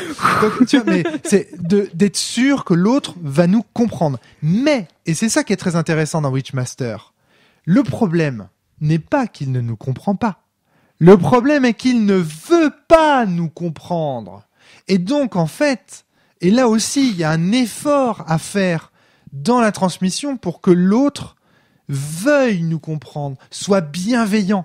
Si on le met dans des dispositions, je veux dire, si on le traite dès le début de connard de Roro, c'est-à-dire Rollis Troutard, ça va pas le mettre dans une situation de bienveillance vis-à-vis des règles, et donc il va chercher à les contester par la suite. Ouais, après, à partir du moment où quelqu'un prend un jeu en main, à moins que ce soit un connard de podcasteur de la cellule qui a envie de détruire un jeu. Voilà, ouais, par exemple. Normalement, le joueur et le meneur sont quand même assez bienveillants vis-à-vis du. On peut compter là-dessus. Tout à fait. Et un élément qui est assez hallucinant, mais qui est vrai, c'est que aujourd'hui, dans notre système marchand, ce qui garantit la bienveillance le mieux et le plus, la bienveillance des gens à l'égard des règles, c'est qu'ils les aient payer. C'est ça qui est fou. Quand ils ne connaissent pas la personne. Ah, mais alors ça, mais si, mais bien sûr que si, tu lèves les yeux. Ce côté, quand on t'offre un CD, tu l'écouteras moins facilement que si tu lui as laissé 1 euro. Mais sauf si c'est un ami qui te un ami qui te l'offre. Non, mais c'est pour ça que je te disais quand tu ne connais pas. Et par contre, quand c'est évidemment, sinon, ce qui va compter le plus, c'est la personne qui te l'a donné, qui te l'a proposé, qui te l'a conseillé, qui te l'a offert, etc. Mais sur la base d'un truc, ça va être soit la marque la plus connue, donc il va y avoir aussi l'image de marque, etc., qui va. En gros, il y a des dynamiques de marketing là-dedans, en fait. Comment faire en sorte que son lecteur il ait de la bienveillance. Là, du coup, on vire de la transmission vers l'accessibilité, tu vois. Mais moi, je vais rester dans la transmission. Oui, mais parce qu'en fait, ça sous-entend aussi quelque chose. Tout ce que j'ai dit, ça veut aussi dire que la personne qui écrit des règles prend un risque. Quand elle écrit, elle prend un risque. C'est pour ça que c'est très difficile d'écrire. Et je pense que c'est aussi pour ça, parce qu'il y a des gens, en fait, quand on comprend pas leur jeu, ils sont en colère parce qu'ils ont fait... Prendre un risque, en fait, ça fait peur, en fait. Et je pense aussi que ça fait qu'on peut avoir aussi envie de dire « Oh, mais je l'ai écrit, mais seulement pour moi » ou... Parce que ça fait peur, en fait, d'écrire des règles et de risquer de ne pas être compris. Parce que le principe même de l'être humain, c'est d'avoir envie... Enfin, Aristote, l'homme est un animal politique. C'est-à-dire que l'homme est quelqu'un qui veut entrer dans la cité, qui veut faire partie d'un groupe, etc. Quand on écrit quelque chose, finalement, on essaye d'entrer en relation avec des gens qui vont nous lire, en fait. On essaye d'établir finalement quelque chose, là. Et le fait, cette indétermination de la traduction, moi, elle me permet de prendre du large, en fait, de lâcher du lest sur ça, c'est-à-dire de comprendre que, en fait, c'est pas grave, en fait. Ça fait partie du jeu de risquer de pas être compris. Et finalement, c'est un risque dans ce cadre-là que je suis capable d'accepter, à condition que, du coup, ce jeu me ressemble. Du coup, c'est aussi ce qui peut expliquer, et je le dis avec beaucoup d'amour, qu'on puisse voir autant de films, de livres ou de jeux de rôle qui correspondent à des trucs 100 fois rebattus, parce que quelque part, l'auteur sait que la proposition qu'il va faire au lecteur ou au joueur, c'est des choses qu'ils veulent vivre, puisqu'ils apprécient déjà de les vivre, quoi. Donc, et puis surtout, on les laisse dans la même lignée, et du coup, ils y seront. Dans une culture commune. Donc, en fait, il y a moins de chances qu'on ne se comprenne pas sur certains mots. On va amenuiser l'indétermination de la transmission. Mais c'est un peu la facilité, parce que du coup, ça veut dire que si on se base là-dessus, c'est pour ça que je parle de prendre des risques. Si on se base là-dessus, on continue à faire du Cthulhu pendant des années et on cherche jamais à faire de nouvelles histoires. C'est ce que font, entre guillemets, actuellement, par exemple, Disney ou tout le système hollywoodien, sortant toujours des remixes, des suites, des reprises, etc., de la nostalgie, etc. Aussi parce qu'on limite l'indétermination de la transmission et que du coup, on risque moins de ne pas être compris. C'est une prise de risque que d'accepter finalement de créer quelque chose de nouveau. Et le fait de comprendre ça lui donne encore plus de valeur finalement. Et il faut bien comprendre que d'un point de vue pragmatique, je reviens à mon cher Quine, c'est important de continuer. Parce que sinon, il n'y aura plus de nouveaux concepts et plus de nouvelles langues. Vous voyez ce que je veux dire ? Et les choses s'appauvriront. Finalement, cette indétermination de la traduction, c'est la richesse au final de l'être humain. C'est la richesse de la langue, c'est la richesse des mots.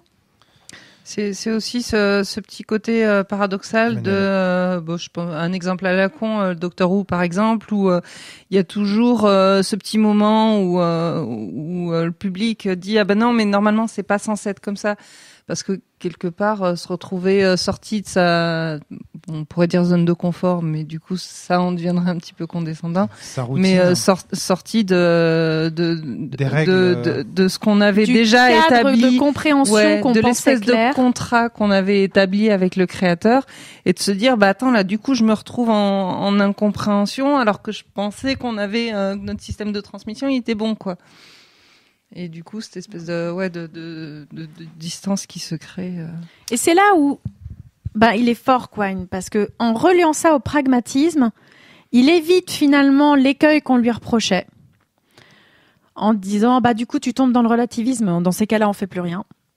Et là, on ne transmet plus rien. On ne traduit plus rien. Appliqué à la transmission, on ne transmet plus rien. Ou dans ces cas-là, on dit que plus rien n'est transmissible. Oui. Là, d'un point de vue pragmatique, il est important de dire que oui, il faut transmettre.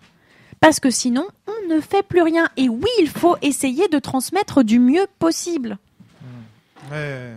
Mais tu vois, c'est très important. C'est-à-dire que ce n'est pas un abandon de l'espoir. On garde espoir de pouvoir un jour vivre une partie du passage tel que Flavie l'aurait souhaité. C'est-à-dire qu'en fait, quelque part, et ce que je trouve beau dans ta vision, c'est que ça recoupe avec cette idée que l'auteur d'un jeu, ou en tout cas celui qui le mettait en scène, parce que là en l'occurrence tu es l'autrice du jeu et c'est aussi toi qui le mets en scène, tu vois, quand on joue ensemble. Si un jour quelqu'un prend ce livre et se sent aussi intime de ce livre que tu pouvais l'être au moment où tu l'as écrit, eh bien Flavie sera immortelle. Il y a une partie d'elle qui sera reprise et qui renaîtra au moment où la personne rejouera. T'imagines, dans 100 ans, on retrouve ton livre. Je sais pas si c'est Flavie ou si ce sera finalement cette idée que j'avais de la partie. Cette partie de Flavie. Et ça, donc ça veut dire que ça recoupe aussi cette idée de l'immortalité, de l'immortalisation d'une certaine vision d'un auteur, d'une certaine partie d'un auteur. Alors, ça, je trouve ça assez séduisant. En fait, la raison pour laquelle, parce que moi, en fait, depuis que j'ai eu plus jeune, oui, j'ai dû avoir cette idée-là d'immortalité depuis que j'ai eu des enfants, je m'en fous, en fait. Mais, par contre, j'aime la façon dont je joue avec mes amis et dont ce jeu m'a permis jusqu'à présent d'ouvrir des discussions, de découvrir des choses sur eux. Et en fait, c'est assez riche, en fait. Et j'ai envie de donner ça à des gens qui pourraient avoir envie de vivre ça, parce que moi, ça m'a plu. Donc si ça m'a plu, je me dis qu'il y a peut-être des gens qui sont comme moi à qui ça pourrait plaire. Mais là, tu vois, c'est pareil. Dans l'intention que tu as derrière le jeu, on le sent bien. Le but n'est pas de vendre. Oui. Mais c'est hyper important. Le but ici n'est pas de vendre. Le but n'est pas que tout le monde te comprenne et que tout le monde, parce que plus forcément, si tout le monde nous comprend, tout le monde peut nous acheter.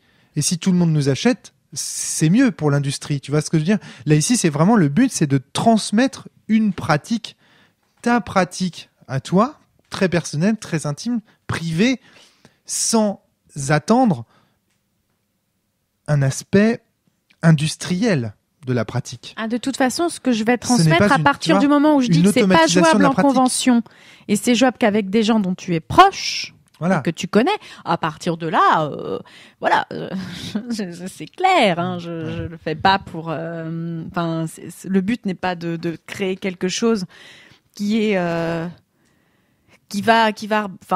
pouvoir être joué par tout le monde. Le but, c'est de toucher des gens qui, comme moi, peuvent avoir envie de cette pratique-là. Ouais, voilà, c'est ça. Et du coup, ce que je me demande, mais je me le demande un peu depuis le début, est-ce que ce que tu veux transmettre avec ton jeu, c'est vraiment un vécu de partie, ou est-ce que c'est un vécu de vie, et notamment avec tout ce que tu disais des relations ? Est-ce que ce que les gens ce que tu voudrais que les gens puissent imaginer en le lisant et en le jouant, c'est pas directement ce vécu, ta vie à toi et les liens que tu as à tes proches? Non, je crois que ce que j'ai envie de faire, parce que en fait, j'ai des théories actuellement sur le monde, sur le fait de pourquoi il va pas bien. C'est parce que je pense qu'il est dépersonnalisé. Je sais pas si ce mot existe, je m'en fous. Il est très clair. On le rentre dans le dico direct. Voilà. J'appelle l'académie. Voilà. J'en avais aucune idée. Tant que... je pense qu'il faut tout remettre au niveau local. Mm-hmm. Et je pense que la façon... Communard. Ouais, je t'emmerde, c'est vrai. Et je pense que à partir de là, en fait, la façon de jouer, ce que j'ai envie de transmettre, c'est ça. C'est le fait de ravoir des relations autour d'une table qui puissent être vraies. C'est pas parce qu'on est en jeu de rôle qu'on va pas pouvoir parler de nous-mêmes. Et je pense que c'est même une façon de l'explorer vraiment bien avec ses amis, avec les gens qu'on aime, en fait. Voilà, c'est ce que j'ai envie de transmettre, c'est le fait de rentrer en contact avec des gens et de se rendre compte. Alors, ça, c'est à terme, j'ai envie, parce que ce jeu, il me booste à chaque fois que j'y joue, parce que j'adore essayer de comprendre les gens autour de moi, parce que quand j'en sors, j'ai l'impression d'avoir approfondi mes relations, et parce que ça me montre aussi, et j'essaye de montrer aussi quand on joue à mes amis qu'en fait, ils sont des héros dans la vraie vie, qui sont déjà fantastiques dans la vraie vie, parce que très souvent, dès qu'on quitte en fait la partie, on en reparle, et en fait, ce que j'essaie de leur montrer, en fait, c'est que c'est eux les héros qui m'intéressaient et pas du tout leur personnage. Et en fait, c'est ça que je veux faire. D'où le fait que ça n'a pas de sens ce que je veux faire à un gros point de vue. Enfin, ce que je veux faire, c'est c'est le niveau local, quoi. C'est le fait que vous êtes des héros. Quand vous plantez des carottes dans votre jardin, vous êtes super, quoi. Enfin, il n'y a pas besoin d'être Chris Hemsworth en gros bodybuildé dans un super avion qui va aller détruire Thanos pour pouvoir être un super héros, quoi. Vous en êtes dans la vraie vie. Mais sauf qu'on l'a oublié parce qu'on nous vend tellement de trucs dans la publicité et tout qu'en fait on a oublié qu'on était des gens super parce que c'est important qu'on nous déprime en fait pour que vous puissiez acheter des trucs. Et moi ce que je veux dire avec ce jeu c'est vous n'avez pas besoin de ça. Et vous êtes super déjà avec les relations que vous avez. Donc le jeu, la proposition du jeu et cette façon de le transmettre ont l'air en adéquation en tout cas.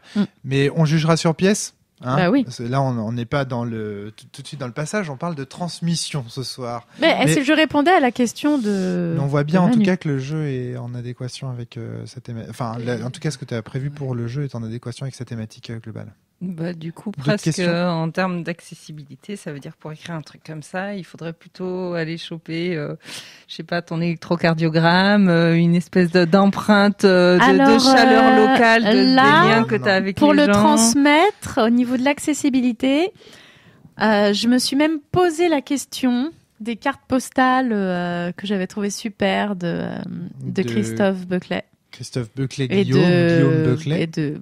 Et de Sylvie Guillaume Buckley. Voilà. Oui. Et donc voilà, en termes d'accessibilité, j'ai pas encore. J'aimerais bien que ce soit simple. J'aimerais bien cette idée de carte postale. Depuis que j'ai vu leur jeu, juste, je l'ai toujours tellement belle que depuis que j'ai choisi de faire un peu avec le jeu, je me demande même si je vais pas faire ça en fait. Mais bon, ça, ce sera une autre histoire. Des photographies peut-être plutôt pour le passage. En plus, avec les photos, tu peux triper, imaginer. Ouais, c'est moi de toute façon qui ferai les illustrations. D'accord. Donc voilà, à voir après. Mais du coup, là, faut que je réécrive tout. Mais en même temps, ce sera pas la première fois. Hein. Voilà. J'ai envie de dire. Mais bon, là, je crois que j'ai un système qui se tient. Ça doit être faisable.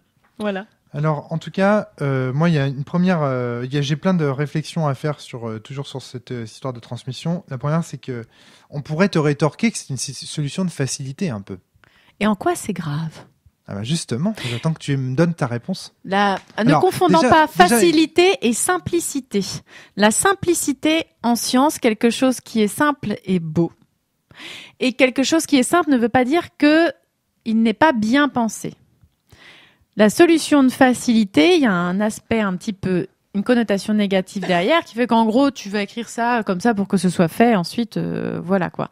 Attention, moi je parle de simplicité. Alors, voilà, la simplicité des fois est beaucoup plus difficile à obtenir que de la facilité. La simplicité est beaucoup plus difficile à obtenir naturellement. C'est ce que disait quoi. Enfin, on pourrait te répondre tout simplement, ouais, bon, alors voilà quoi. Elle fait un jeu pour ses potes. Les critiques vont être bonnes, hein, c'est ses potes. Tu vois ce que je veux dire, c'est ça la facilité. C'est un jeu pour entrer en relation avec ses amis, des vraies relations, et pour approfondir la relation. Je pense pas que ce soit un truc facile. Je pense même que c'est le nerf de la guerre. Trop souvent, et je crois que c'était un article que j'ai lu récemment qui disait que quand on vieillissait, les relations en fait qu'on nouait n'étaient pas aussi avait tendance à rester superficielle par rapport à quand on était plus jeune où on avait vraiment beaucoup de temps finalement du quotidien pour approfondir ça. Et je pense que c'est même un truc important à faire quand on est adulte en fait, parce que les gens qu'on rencontre finalement, avec qui on pourrait avoir des vraies relations, dont on se sent proche, on n'a pas forcément le temps avec tout ce qu'on vit, etc., pour pouvoir aller plus loin avec eux. Et créer en fait Glander Together, ce sera peut-être le prochain jeu et créer, et c'est très difficile de dire bon bah on va se faire une soirée, on va parler de soi, c'est un peu compliqué, alors que si on fait un jeu, je pense que c'est plus facile. C'est un peu le propos, je trouve que ce dont tu es en train de parler là, c'est aussi un peu le propos du jeu de Gaël Sacré, un Pit Together. C'est pour ça que je me permets cette petite blague. Tu as bien. Très bien, je pense que tu réponds très bien. Enfin, à mon avis, tu as répondu à cette 20 sur 20. Cette critique facile. C'est parce que je suis une saleté de communard. Non, mais il faut y répondre parce que c'est vrai que sur le papier. Alors, pourquoi est-ce que je te dis ça aussi, cette histoire de facilité ? Moi, je pense que c'est beaucoup plus facile. Alors, déjà, petit 1, quand on a rencontré Christophe, souviens-toi ce qu'il nous a dit. On ne discute pas avant d'avoir joué ensemble. pas de discussion théorique, parce qu'on voulait tout de suite le challenger sur plein de trucs. On avait plein de questions à lui poser. Il nous a dit non. Tout le monde ferme sa gueule. On joue ensemble et on pourra discuter de la partie. Et on verra après. D'où One Shot d'ailleurs, d'où Playtest, d'où toutes ces émissions. C'est-à-dire ça, c'est du Buckley Guillaume Buckley dans le texte. Hein. Donc alors pourquoi ? Parce qu'en fait, déjà, il y a transmettre un système et puis il y a vivre un système. Quand on fait une partie, on joue là tous les trois, on va faire une partie ensemble, on va faire un système ensemble. On va faire système tout ensemble. C'est excellent pour apprendre et comprendre le système. C'est encore mieux que de le lire dans un livre. Tu vois ce que je veux dire ? On le vit ensemble. On vit le Maelstrom ensemble. Donc ça, c'est un premier élément. Et je pense que c'est ce qui explique la transmission du jeu de rôle classique. La transmission du jeu de rôle traditionnel. On parle du jeu de rôle traditionnel au sens où il est une tradition. Pourquoi il est une tradition ? Parce que justement, beaucoup de gens, pour apprendre à jouer au jeu de rôle, n'ont pas appris dans les livres. Ils ont appris en jouant avec leurs potes. Et la première partie qu'ils ont faite, autrement dit, le premier système qu'ils ont croisé, est devenu leur système par défaut, est devenu pour eux ce qu'était le jeu de rôle, leur jeu de rôle, mon jeu de rôle, ma pratique du jeu de rôle, etc. D'où le jeu de rôle traditionnel, qui se transmet comme ça. Parce que c'est beaucoup plus facile de transmettre un système à travers l'expérimentation du dit système, plutôt que de devoir en écrire les règles dans un livre. Donc, quand je dis à Flavie, faire jouer à mon jeu, c'est la seule manière de l'apprendre, ça, ce serait une solution de facilité. Mais c'est pas ce que dit Flavie. Là, Flavie a dit, si je te comprends bien, je veux écrire les règles du mieux possible, sans me mettre une pression extraordinaire. Je ne veux prendre pas un être risque. certaine. Je ne peux pas. C'est même pas je ne veux pas. C'est je ne peux pas être certaine que mon jeu soit mal compris. Donc, je l'écris du mieux que je peux, qu'il me satisfasse d'abord, advienne que pourra. Voilà, j'ai envie de dire, c'est un peu la conclusion de ce podcast. Oui, parce que à un moment, je m'étais dit, du coup, est-ce que je l'écris ? Est-ce que du coup, je peux pas juste le transmettre à mes potes ? Et c'est une connerie. C'est important que je l'écrive, même pour moi. Parce qu'en fait, ça, ce serait la solution de facilité. Parce que quand il sera écrit, en fait, ce sera encore plus facile pour moi de le faire jouer. Solution de facilité, c'est de dire, j'ai un super jeu, je l'écrirai jamais. Et par contre, vous pouvez y jouer avec moi. Hein. Ça, il y a pas de problème. Mais je l'écrirai jamais. Ça, pour moi, c'est une solution de facilité. Sauf, bien entendu, si ça fait partie du propos du jeu et compagnie. Attention, ça peut être un travail artistique à part entière que de faire ça, bien entendu. Mais voilà, pour moi, ce serait ça la solution de facilité. Là, non, c'est ce que tu dis, c'est juste, voilà, faut pas craindre. Mais dis-moi, Flavie, qui t'a mis cette pression incroyable ? J'espère que ce ne sont pas ces podcasts, quand même. Bah non, justement. Eh ben, j'en suis pas certain, moi. Non, justement non. En fait, je me pose la question.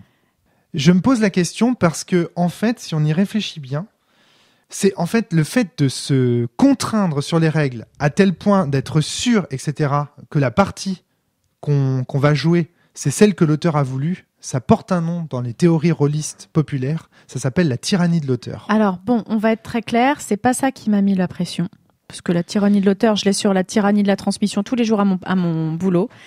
Je voulais pas répondre, mais en gros, c'est le fait d'avoir eu trop de discussions dessus avec trop de gens différents qui ne connaissaient pas mon travail. D'où l'indétermination de la transmission. En fait, ces gens n'ont pas compris ce que je voulais faire avec mon jeu. Ils m'ont tous donné plein de conseils, sans savoir ce que je voulais faire. Des fois même sans que je veuille des conseils. C'est pour ça, tu vois, que nous, dans les podcasts de la cellule, on veut que l'auteur nous dise ce qu'il veut transmettre. C'est pour ça qu'on essaye le plus possible de jouer avec lui. Et chaque personne a des idées bien différentes de ce que doit être un jeu de rôle en fonction aussi de tout ce qu'il a lu. Et du coup, à chaque fois, ils me donnaient leur idée du jeu de rôle parfait.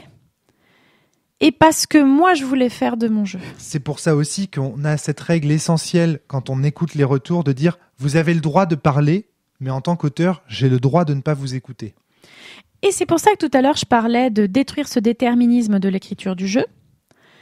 Parce qu'en fait, Il y a plein de règles tacites sur comment on doit écrire un jeu, qu'est-ce que c'est un jeu de rôle, etc. dont on ne se rend même plus compte. Et je pense qu'en fait, je décide de dire fuck à ces règles et d'écrire ce jeu comme j'en avais envie. J'entends vraiment dans ton discours aussi une mécompréhension complète du sens des podcasts de la cellule et des podcasts. Mais bien sûr que si. Je suis pas C'est-à-dire d'accord. que les podcasts de la cellule, dans leur intégralité, c'est-à-dire les one-shots, les playtests, transmettent l'idée et font croire aux gens qu'il existerait une recette parfaite pour transmettre la partie d'un auteur. Et que l'auteur, Romaric Briand, Fabien Ilvagne, Frédéric Sintès, disposerait de recettes sacrées, de théories solides qui leur permettraient, laisse-moi finir, qui leur permettraient d'imposer systématiquement la partie qu'ils ont en tête autour de la table, ici et maintenant ce soir. Autrement dit, qu'il existerait des théories qui permettent très facilement de passer de la règle au système et des théories qui seraient infaillibles, etc., etc. Et je suis désolé, Emmanuel, vous pouvez faire les grimaces que vous voulez, mais quand les gens parlent de la tyrannie de l'auteur au sens où on n'a pas le droit de faire une partie en dehors du cadre voulu par l'auteur, c'est exactement ce qu'ils pensent. C'est-à-dire que nous sommes des auteurs pour qui système does matter, ça veut dire mes règles does matter. Ça veut dire les règles que j'ai écrites dans ma base does matter et vous devez les respecter. Quoi qu'il vous en coûte, vous devez les respecter.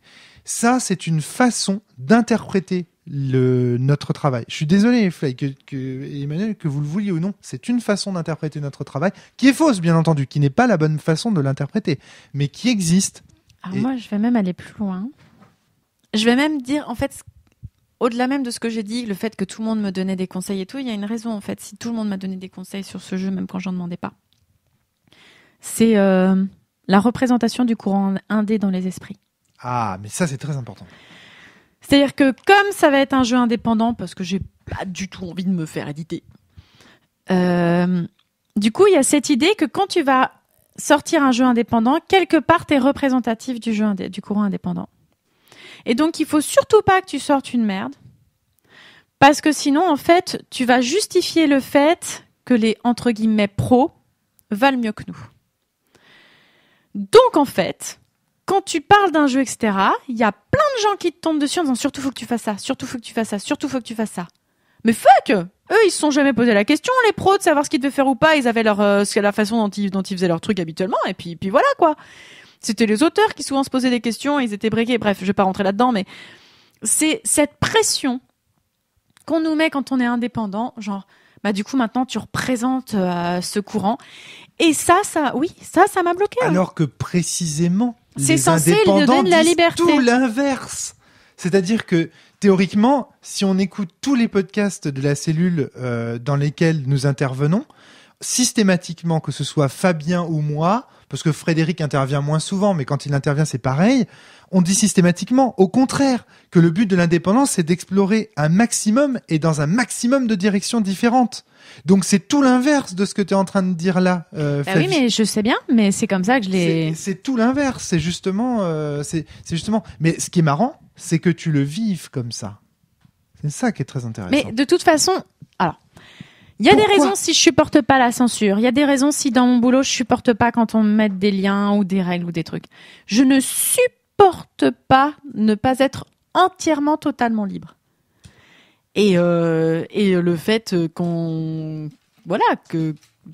puisse me dire attention, et tu vas représenter quelque chose, juste moi je peux pas. Moi il y a quelque chose en moi qui crie des chaînes, au secours, juste c'est pas possible quoi. Là le fait d'avoir réfléchi à tout ça, moi me permet de dire hey, je m'en fous, fuck, si je te l'écris en vers, j'ai le droit, je m'en fous quoi. Enfin mais ce qui est j'ai très besoin intéressant, d'une totale liberté. Je trouve que ce qui te bloquait dans cette histoire, c'est l'idée qu'il y aurait des règles parfaites. C'est la perfection qui te bloquait. C'est-à-dire qu'il y aurait le saint graal des règles parfaites. Règles parfaites pas des règles parfaites, comme... mais qu'il faudrait viser... Enfin, en gros, il pourrait y avoir une transmission parfaite. Voilà, c'est ça. Qu'il pourrait y avoir une transmission. Mais ça, Mais c'est Mais impossible. personne le défend. Et ce qui est fou, c'est de voir que toi, ça t'est bloqué pour faire des jeux, mais que ça bloque des tas d'auditeurs de la cellule. C'est ça, moi, qui me fait halluciner. C'est-à-dire que c'est parce qu'on décortique des jeux dans des émissions one-shot et playtest, etc., qu'on dit qu'il y a des jeux géniaux et compagnie, ça donne l'impression, ça met la pression à des auteurs. Ils se disent, mais du coup, il faut que mes règles elles soient parfaites pour convaincre, tu vois, pour etc., etc. Non, ce ne sont pas les règles qui doivent être parfaites. C'est le système. Et le système, c'est quoi? C'est une exemplification des règles à un moment donné uniquement. Ça veut dire que ce qu'on juge dans One Shot, ce ne sont pas des jeux. C'est un système tel qu'il a été mis en place ce soir, ici et maintenant. Et c'est ce qui nous a fait nous prendre des tas de shitstorms. Mais ça, il nous en a fallu des podcasts pour le comprendre. Néanmoins, comme tu le disais, Flavie, les podcasts du passé aujourd'hui, à mon avis, transmettent cette peur de l'incompréhension de la règle, etc. Tu vois le point, Fly? Donc je pense que c'est important d'en parler là, parce que justement, Oui, mais c'est pas une raison pour dire qu'on peut pas transmettre de jeu. Voilà, c'est ça. Mais oui, mais tu vois, mais il y a qu'un pas, si tu veux. Si t'as envie, si tu te sens bah oui, enfin oui, évidemment, voilà, point. Le pragmatisme de Quine sauve beaucoup de choses, moi, je trouve. Ouais, d'accord. Emmanuel. Ouais, sans vouloir non plus extrapoler sur ton ressenti, Fly, mais est-ce qu'il n'y a pas un moment aussi avec cet énorme bagage théorique où non, je vais pas dire on parce que je suis pas encore dans la belle catégorie des créateurs, mais Moi non plus, techniquement, j'ai rien sorti. que vous êtes interdit un certain lâcher prise. Et moi, je me suis jamais interdit un lâcher prise. Hein. Flavie pour en témoigner, je me suis jamais interdit d'écrire quoi que ce soit. J'ai toujours fait ce que je voulais. En fait, moi, depuis tout à l'heure, je sais pas si vous avez remarqué, mais je parle de déterminisme sur l'écriture du jeu. Ouais, mais moi, j'ai la sensation que la cellule transmet justement des peurs liées à la règle parfaite et compagnie. En fait, moi, ce que j'essaye de dire depuis le début du podcast, c'est aussi d'avoir lu plein de jeux, en fait. Au même sens que quand j'avais vu plein de films, quand j'ai vu plein de films de cinéma, j'avais le cinéma en tête. Là, j'ai lu plein de jeux de rôle, j'avais des écritures de jeux de rôle en tête. Notamment Dogs in the Vineyard, pour pas le nommer, même s'il a beaucoup vieilli. Oui, mais l'écriture n'a pas vieilli. Hein. Oui, l'écriture n'a pas vieilli. Et du coup, tellement analytique de oui, mais il y a une raison si j'aime ce jeu.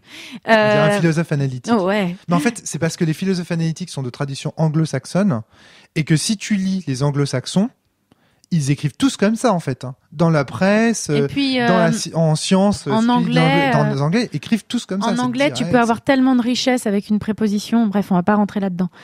Mais voilà, moi, c'est que j'avais en tête un déterminisme sur ce que doit être, sur comment doit être écrit un jeu de rôle, et que du coup, quand les autres me donnaient des conseils, je les prenais. Tu vois ce que je veux dire? C'était en lien avec ce déterminisme-là. Emmanuel. Mais il y a un truc qui me paraît hyper important et hyper impressionnant, du coup, c'est que là, Fly, tu es dans ce tour de force de créer directement quelque chose qui justement t'arrive où t'es en train de couper avec tout un déterminisme et en fait je trouve ça hallucinant quoi. C'est inventer une nouvelle couleur d'un coup, mais vraiment au sens où tu sors de ton arc-en-ciel et en fait pour le coup du coup je me dis mais ouais, qu'est-ce qu'il faut qu'on aille chercher au fond de nous pour arriver à faire ce truc-là, pour arriver à bazarder toutes les idées qu'on a du jeu de rôle, toutes les idées qu'on peut avoir du roman, toutes les idées qu'on peut avoir de l'art ou de la vie en général. Et enfin, ouais, je suis un peu en train de me prendre une claque là. Alors juste un truc, Emmanuel, toujours avec Flavie. C'est-à-dire moi, depuis que je connais Flavie, et je dis pas ça parce que c'est ma femme, j'ai toujours vu ça chez Fly. Le premier essai de son jeu de rôle qu'elle a créé, Le Passage. J'ai lu l'introduction du jeu, j'ai fait putain, ce n'est pas un jeu, c'est un putain d'article théorique. On en a parlé ensemble avec Flavie, c'est devenu un podcast, le podcast sur le cinéma. Le podcast d'aujourd'hui, pareil.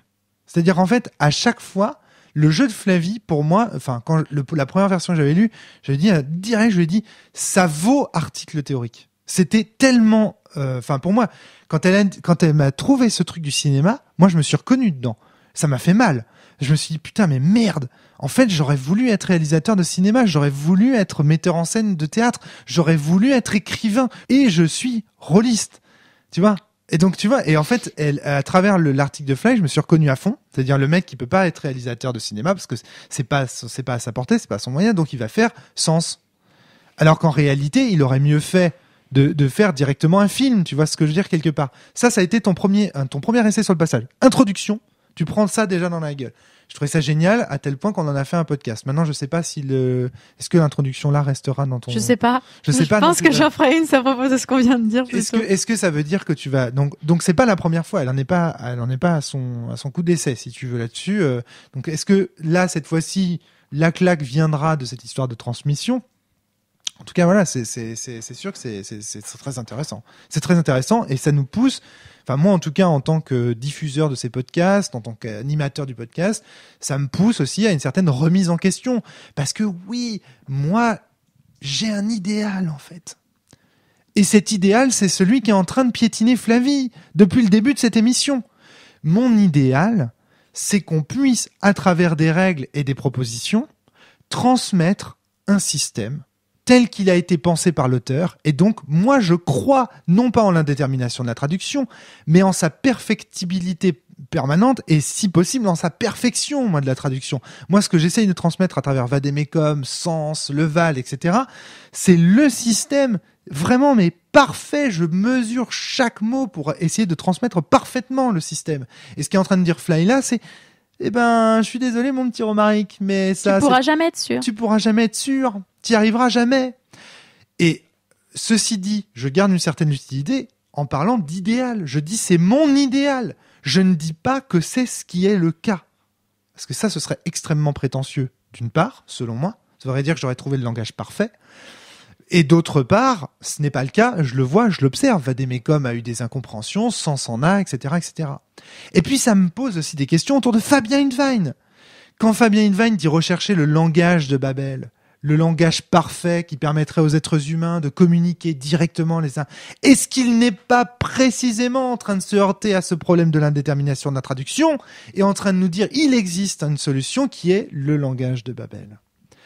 Et donc tout ça, forcément, tu vois, ça résonne avec voilà, Fly, tu es mon exact opposé sur ce. Enfin, c'est pas que t'es opposé, mais c'est juste que quand j'essaye de créer quelque chose, ça remue énormément de choses en moi, et qu'en fait, c'est très très compliqué pour moi de créer sans réfléchir sur un truc. Mais c'est global, hein, même quand je crée mes cours, même quand je vais faire du sport, même quand dans tout ce que je fais en fait.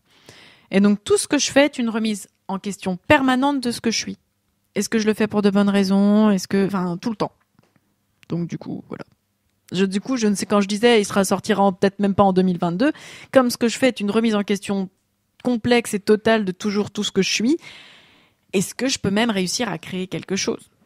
Ouais. D'un point de vue pragmatique, j'essaye. En tout cas, t'auras fait de beaux podcasts. J'essaye d'un point de vue pragmatique, mais est-ce que la façon dont je vis ma vie en étant constamment en remise en question de ce que je vis, de ce que je suis, etc., pour me permettre d'avancer, c'est une façon très chaotique de vivre, mais est-ce que ça permet de créer? Je suis pas sûre. Je suis en train de penser à des tas de choses autour du passage, mais tu vois, c'est pareil, il y a une injonction à finir les jeux. Moi, je sais que moi, Fabien... on est toujours là en train de dire il faut finir les jeux. Est-ce que finalement c'est pas le voyage, c'est pas ce passage qui me plaît, c'est pas cette réflexion, c'est pas cette réflexion constante dans laquelle ça me met qui me plaît, plutôt que le fait de finir un jeu, tu vois. Ouais, peut-être. Le trésor, ce n'est pas le trésor en lui-même, c'est le chemin pour le découvrir. Et est-ce que finalement le passage 6 finit? Du coup, est-ce que je serais satisfaite? Je suis pas sûre. Et puis derrière, est-ce que ça va pas générer exactement la même chose chez les gens qui vont le jouer, et notamment ceux qui avaient déjà une certaine détermination holistique? Je n'en sais rien. Et ce serait beau. Auquel cas, ouais. Mais je pense pas. En tout cas, il y a un truc qui me plaît quand même chez ce que dit Flavie quand même tu laisses la porte ouverte quand même, c'est-à-dire que tu dis il y a indétermination de la traduction. Mais j'ai la sensation que ça ne suppose pas qu'il existe une traduction parfaite quand même. Il n'existe pas une traduction parfaite. Si, peut-être, mais tu peux pas le savoir. Tu peux pas savoir si c'est celle-là. Voilà, mais ça c'est différent, tu vois. Il peut y avoir une traduction parfaite, mais tu pourras pas savoir si c'est le cas. Et peut-être même un jour, tu auras cette traduction parfaite devant toi, et tu verras autre chose qui te donne, qui semble contredire cette traduction parfaite. Et tu la quitteras parce que d'un point de vue pragmatique, de toute façon, ce que dit Quine, c'est qu'il faut toujours chercher plus loin. Il y a une raison si cet auteur il m'a touché, je veux dire. C'est tellement Wittgensteinien. Là, je suis désolé, mais ça me fait vraiment beaucoup penser à Wittgenstein. J'ai l'impression qu'on est en train de regarder la même pièce, mais avec deux faces différentes. Les yeux différents, ouais. C'est hallucinant. C'est-à-dire que tout ce que tu dis, je pourrais le dire d'une autre manière. Enfin, avec ça nous amène mon pas aux mêmes Wittgenstein. conclusions. Non, parce que pourquoi? Parce que ta quête à toi, là en l'occurrence dans ce podcast, c'était de faire un jeu de rôle. Moi, ma quête à moi, c'est de transmettre un système de façon parfaite. Tu vois ce que je veux dire? Moi, ma quête à moi, c'est la perfection. Alors que toi, ta quête à toi, c'est de finir quelque chose en ayant conscience. Et pour le finir, tu as besoin d'avoir conscience de toute façon, il ne sera pas parfait. Moi, c'est complètement l'inverse. Pour finir une chose, j'ai besoin, au moment où cette chose est publiée, de me dire, elle est parfaite. Quitte à revenir à chier dessus 10 ans plus tard, comme je le fais avec Sens Renaissance en permanence dans ces micros. Mais au moins, le jour où Sens Renaissance est sorti, j'étais content de moi. Je me disais, ce jeu, il est parfait, il va révolutionner le jeu de rôle, etc. Et je le fais systématiquement. Chaque fois que je finis un jeu, je me dis, c'est bon, là, j'ai fait le jeu qui va... Je sais que c'est... Enfin, quelque part, au fond de moi, je sais que c'est pas le cas, tu vois ce que je veux dire. Mais j'ai besoin de cette conviction pour sortir un jeu. Toi, ce que tu nous dis, c'est... Moi, c'est tout l'inverse. J'ai besoin au contraire de la conviction que ce sera jamais parfait pour me dire que je peux le finir. Tu vois ce que je veux dire, c'est complètement différent. Je dois aussi t'avouer quelque chose. C'est que j'ai l'angoisse d'avoir une fin. Parce qu'en fait, c'est tellement intéressant de chercher. Que le fait de me dire que ce sera pas parfait me donne la possibilité de finir parce que ce sera pas une vraie fin. Je pourrais reprendre autre chose après. On va parler du fait que tu finis jamais les grandes sagas que tu commences, comme l'Épouvanteur, ce genre de choses. Non, je peux pas. Alors, par exemple, là, actuellement, j'attends... pourtant, je suis arrivée presque à la fin, les derniers Anne Rice sur la chronique des vampires, mais je refuse de finir ce livre. C'est impossible. Je le finirai quand le prochain sortira. C'est pas possible. Ça m'évoque aussi le fait que la fin d'un quelque chose et la finalité de quelque chose, ça se dit pareil. Parce que en fait, si je finis ce livre... Pour prendre l'exemple de Lestat. Si je finis ce livre, en fait, je finis en fait la fantaisie autour, les fictions que je m'imagine, la suite que j'imagine. Je peux pas faire ça. Mais oui, c'est tellement cohérent. C'est-à-dire que vu que ton intimité, vu que la Flavie qui nous maîtrise des parties de jeu de rôle n'est pas encore terminée, vu qu'elle n'a pas encore fini de nous maîtriser des parties de jeu de rôle, elle ne peut pas finir son livre. Parce qu'elle n'est jamais sûre à 100% qu'elle ne va pas faire meilleur système dans 1 semaine, 2 semaines, 3 semaines. Et tu vois, c'est ça le truc. Finir le passage, ce serait quelque part te finir en tant que MJ de jeu de rôle. C'est pour ça que ce pragmatisme m'aide, parce que je me dis que ce sera pas la fin. Ouais. Parce que c'est trop triste d'arrêter de réfléchir. Ouais, je comprends. Mais tu vois, on va jusqu'au bout de la démarche et de ce que tu veux transmettre. On voit que ça va au-delà du système de jeu. C'est pour ça que je dis que de toute façon, quel que soit... toi-même. Quand je parle de l'exhaustivité, il m'est impossible d'être exhaustif sur l'intégralité des choses que je veux transmettre. C'est pas possible, mais je pense que c'est vrai pour n'importe quel jeu. Non. Moi, par exemple, j'estime tellement avoir transmis parfaitement ce que je voulais dans Vademecum, même si... Par ailleurs, Antoine Morgan, tout à l'heure, m'a montré qu'il manquait des choses dans ce jeu, ou Jérémy Klein, que je salue au passage, que tu vois, j'étais tellement sûr, tu vois, à la fin de Vademecum, je me suis dit, c'est le jeu parfait, dans la mesure où il transmet parfaitement le Vademecum tel que je l'imagine. Tu vois ce que je veux dire? Je m'étais dit que c'était parfait. C'est pour ça que... On m'a montré par la suite que c'était pas le cas.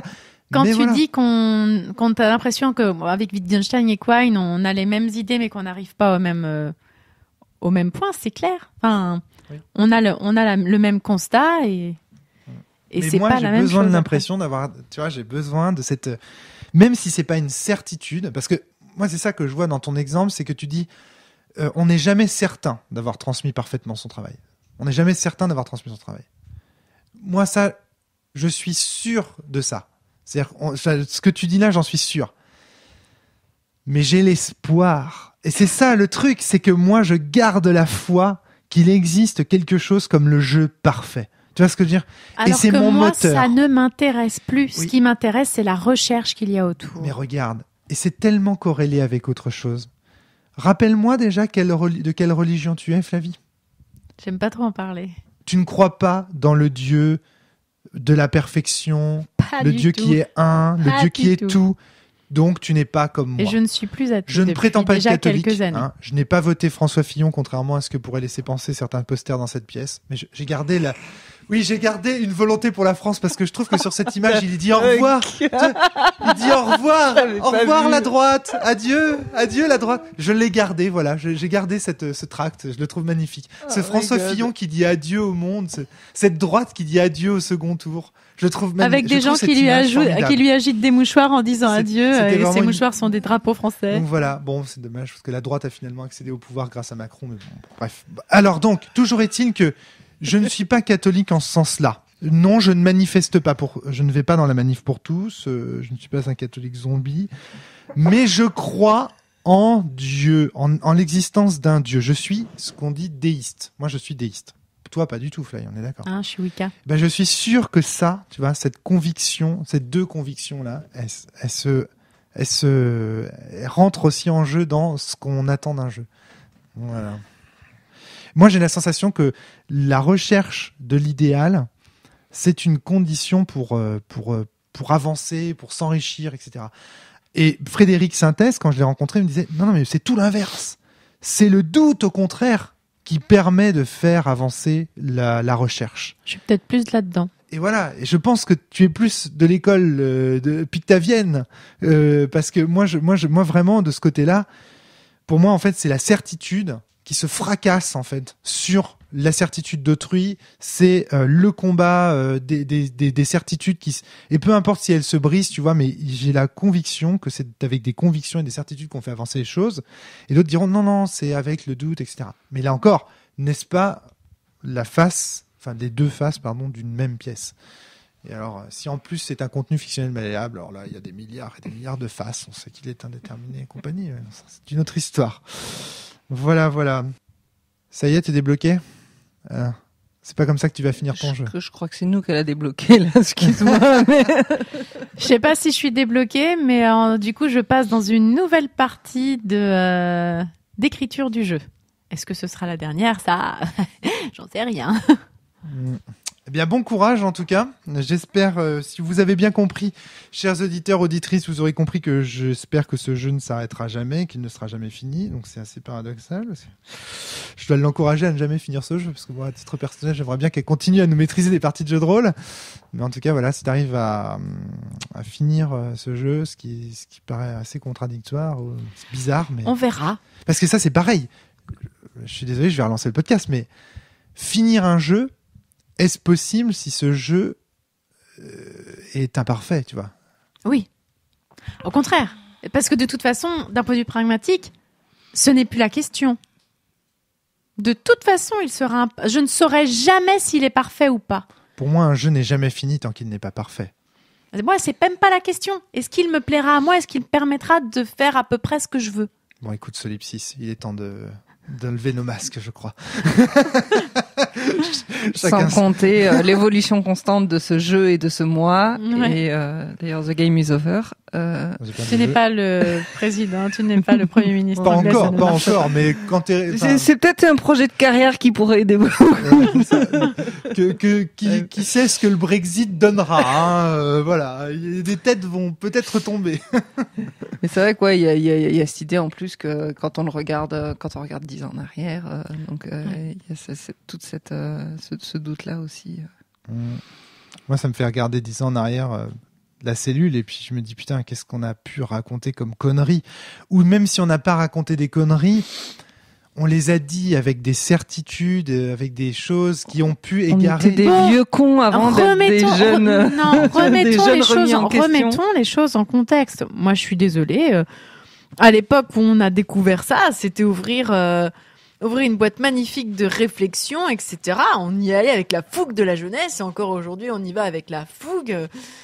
Et c'est ce qui fait aussi qu'on avance et c'est ce qui fait que nos théories, elles ont évolué et c'est ce qui fait qu'on évolue et je ne m'excuserai jamais d'avoir pris le risque de parler dans un micro.